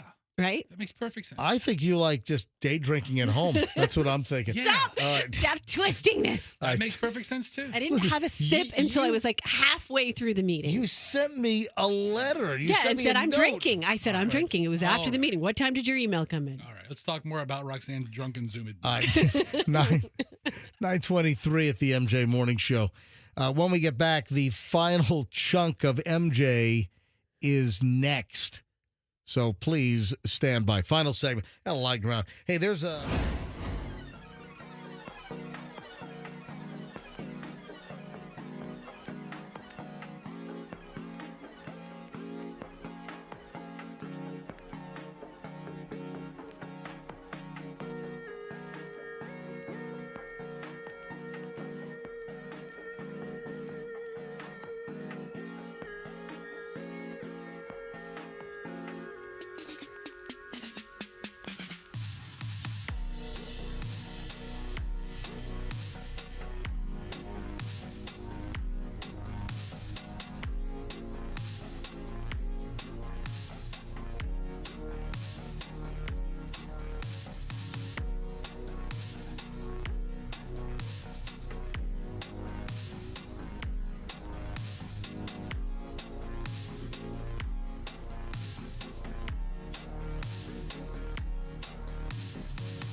I just sent a text to see if there's any word on my X5 yet in the shop at BMW Tampa. Again, I hope it's nothing serious because we did have water in the garage. No water got into the car. Car totally bone dry, but there was some water that got into the exhaust pipe. And car ran fine for, Friday morning afterward. All day Friday, Saturday, Sunday ran. And then Monday ran fine. Car full speed, no horsepower issues, full performance. And then earlier this week on Monday morning, I got into the car after the morning show and a message came up, drivetrain malfunction, car will not restart or something to that effect. And, of course, I'm a kid. So I had to turn the car off and see if it would restart, and it did. And it restarts every time. So hopefully it's just like a sensor, maybe some chunk of flotsam, stuck on a sensor. Hopefully it's nothing serious. I don't want to, have a major insurance claim or have the car totaled. But so many cars are being totaled in the Tampa Bay area. I mean, it's just unbelievable. On my street alone. 1, 2, 3, 4, 5, 6, 7, 8. I know of 9 just in my immediate, homes within 4 homes of me in either direction. I know of 9 cars directly across the street, directly next door on both sides got hit with ruined cars. I mean, totaled. So just in where I could throw a baseball to from my front yard, there are 9 cars that have been destroyed. that are total jobs. You're not even that good of a baseball thrower. Actually, I am. I mean, I've got a good arm. I was a center fielder. Yeah, I mean, you're not. You have no idea what my baseball prowess is. I bet you're not like a great baseball You player. have no idea. I mean, I was a good little league player. yeah, okay. You a T-ball, you hit it right off. No. I was a center fielder. I was a good outfielder with a good arm. All right, 9:34 at the MJ Morning Show. So I sent the text over to BMW Tampa to see any word. Because I dropped the car off on Monday. It was in their possession Monday at 12:30, but they're slammed because they still had cars from the previous storms. Because remember, Debbie took out a lot of storms. We had a lot of flooding with Debbie, and even some of the afternoon thunderstorms that brought just unbelievable rain. So they had some flooded, water damaged cars from that, and then a whole new pile dragged in. So listen, I understand they're backed up. I'm just curious if they have any word on my ride yet. So we will see. I told you I have to take my car in, and it's going to be a challenge getting a rental car. And you were kind enough to mention your hookup, but they may not even have cars for me. That's the whole problem. They're just the inventory of cars at rental places is nil right now. So I might be getting rides in with Christy from Maxima in the morning. Or every day? However long it's going to be in the shop. How are you going to get home? Doug will have to come get me. Oh, really now? Yes. So I might be late. I'll be coming in. Christy doesn't arrive crack until at 6:30. Why do you have to say Christy? Because I love her saying her name like that. So she says her name is Christy. Yeah. Okay. Yeah. Ask her my name. She'd be like Gordo. El Gordo. El Gordo. This is very scary. A woman who says that a guy has to go through all kinds of steps before they kiss her because she could die. Man. What? Wait. When you think of a kiss that can kill you, is there any particular song that comes to mind? Oh, yeah. Bon Jovi. Isn't there a Bon Jovi song? No, that's Shot Through the Heart. Never mind. Yeah, not It's kissed not on the a, lips. it's not a kiss. No, Yeah. Poison? Is there a Poison song that has to do with kissing? No, I'm thinking of something more specific. Your kiss is on my list? Nope, not thinking about that one. Yeah, on your death certificate. Yeah, exactly. Yeah. Kiss me on the lips and give me an infection. A deadly kiss. There's nothing that comes to mind. Kiss from a rose. No. Oh, that's a good one. no, Seal. no, Yeah. Why kiss from a rose? Why Well, would if that? it got thorns. That has Why would nothing to you do kiss with a deadly. rose? Kiss a Yeah. flower. That's Come on. disgusting. Ugh. Oh, come on, You ever guys. kiss a rose? How about kiss her? Does she have like a nut allergy? Well, it's a number of things. I'm talking about Caroline Cray Quinn. A kiss could be deadly. That's got to suck for dining out, I'll tell you that. Yeah. It causes intense episodes of swelling, shortness of breath, hives, diarrhea, vomiting, other symptoms. In severe cases, it may be life-threatening and lead to anaphylaxis. It's according to the Cleveland Clinic, and they know their stuff at that clinic up in Cleveland. So what are they saying? You can't eat anything and be around her? Any men that are looking to kiss Ms. Quinn need to follow 3 rules. Rule number 1 is that they can't have any of my 6 main anaphylactic allergens, peanuts, tree nuts, sesame, kiwi, mustard, or seafood within 24 hours of kissing me. All right. Or else they can kill her. The second rule is that they can't eat anything 3 hours prior to kissing me. And the third rule is don't freak out until I tell you to. We're fine. Rule number 3 is that they have to brush their teethus. Oh, no, I'm sorry. That's a different rule. Go ahead. Okay. So those 3 rules. Wow. You know what? I got a body shot of her. That might be worth it. She's an attractive lady. She's a pretty woman. Oh, she's very, very attractive. You know, and I got to read more about the MCAS. I'm very well versed on MCAS as far as the maneuvering characteristics augmentation system on the Boeing 737, right? Especially the MAX 8 and the MAX 9. But I'm not very familiar with the mast cell activation syndrome, another type of MCAS. I mean, there are all kinds of crazy things you can have. You know, rare diseases that are just. I gotta say, she's even good looking with a mild case of hives on her. Yeah, she's all rashed up good, and she's smoking hot. Dang. She's Look at her. She got a great body too. And look at her. So those are her 3 rules. Remember these? Q105. Q105. All summer long. Q105. Hang on a minute. I got to play the first end of that. The best Oh, it's a different one. all summer long. Q105. Hot rockin'. Q105. All right. Anyway, moving along. Speaking of music, wow, Green Day. I don't dislike Green Day. I know some people hate Green Day. I don't dislike Green Day. I like a lot of their stuff. They're in trouble. A bunch of Las Vegas radio stations have yanked their music off the air. Why? What did they do to Vegas? Green Day said that Vegas is a hole. Vegas is a bleep hole. A hole. Well, okay. It was a little more than that. He called it the worst bleep hole in America. He did. I mean, a lot of places are bleep holes, but this is the worst. Yeah.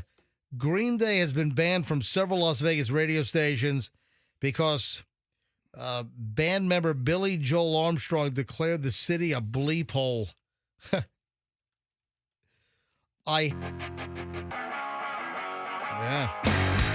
Not going to hear this on Vegas radio stations. I got to be honest about one thing. You know, Vegas is kind of a crap hole. I gotta be When's the last time you've been? Hasn't it been like years and years since you've been? Yeah, I've been to Vegas since 2011 or 20. It's been a while. We have not been to Las Vegas in a long, long time. All right, so Comp 92.3, the classic rocker out there. Yeah. Is that a Beasley station? Or It is who not. owns that? It's No. a Lotus station. Lotus. On air now is Like morning, White Lotus? I don't know. Mornings with Gooch. Michelle and I are going to stay at the White Lotus. Fantastic. Yeah. The morning guy is Gooch. Gooch. So mornings with Gooch on. I'm sure Gooch is a good guy. I'm sure he's a great guy. Yeah. But he's not playing Green Day right now. Yeah. It's a pretty cool name, Gooch. Edwin Castro, the guy that won the $2 billion in that Powerball. Then you had like 2 people come forward and dispute that Edwin Castro stole their ticket. They're the true winners. Oh, yeah, that's right. Yeah. Christy just walked by. Go yell for Christy. I'll let Roxanne yell for All us. right, we'll get her. Close friends. It's the end of the show anyway. All right. So Edwin Castro will not have to give up his money. Edwin Castro will keep his jackpot amount. You know, the winning number was $2.04 billion. Of course, you take the lump sum, all the taxes, you end up with a fraction of that. Well, you know, still what about Like $700 million, right? Yeah, it was After still taxes. Still an enormous number. It's just phenomenal amount of wealth. A Los Angeles County judge tentatively dismissed the lawsuit by Jose Rivera last month, but it became official yesterday after Rivera failed to fight the ruling. So it means Castro no longer has to fight to prove that he's the rightful owner of the jackpot. So he's now free and clear in the matter. And with that, the piss bandit. Oh, yeah, we never got. You've been sitting on that. I have been. And sitting in your pee pants. Yeah. Am I what? Pee pants. Your pee pants. All right, so who's the bandit? Somebody has been leaving bottles of urine in rich, affluent neighborhoods all over Los Angeles. Every few days, a mysterious figure in a mask and latex gloves carries bottles of urine to an affluent neighborhood, arranges them on a utility box, and then, poof, just disappears. That's a mystery. Yeah. He is apparently leaving urine in soda bottles, juice cartons, gallon milk jugs filled to the brim with urine. I'll tell you right now, it is not easy to fill up those 20-ounce soda bottles. Wow, he's filling up gallon jugs. My God, and there's leaving these bottles all over affluent neighborhoods. And then he writes on the bottles human urine and sometimes HIV positive on the. I mean, who's doing this and why? And they've got video of the guy, but he's masked so they can't see his face. I want to know. Man, that's nuts. 9:47 at the MJ Morning Show. Roxanne, you happy with the story now? Yes. Thanks that for spraying that You know all what? over the I airwaves. I think West Chase needs a P Bandit. What do you think? It has one. Doug. We got to roll. It's the MJ Morning Show on Q105. If you need to get a hold of me, I'm MJ at MJMorningshow.com. It's my private email, MJ at MJMorningshow.com. Anything good for the show, any gossip, anything I need to know. Or you can hit me up on Instagram. My DM is Certified MJ Radio. That's my whole DM handle and my whole account handle. If you don't follow me on Instagram, give me a follow. Certified MJ Radio. Roxanne is Roxanne Wilder on Instagram. Of course, follow the show, MJ Morning Show on Instagram. Folks, have a great day. We'll see you back here tomorrow. The MJ Morning Show on Q105, 104.7 FM. And let's be careful out there.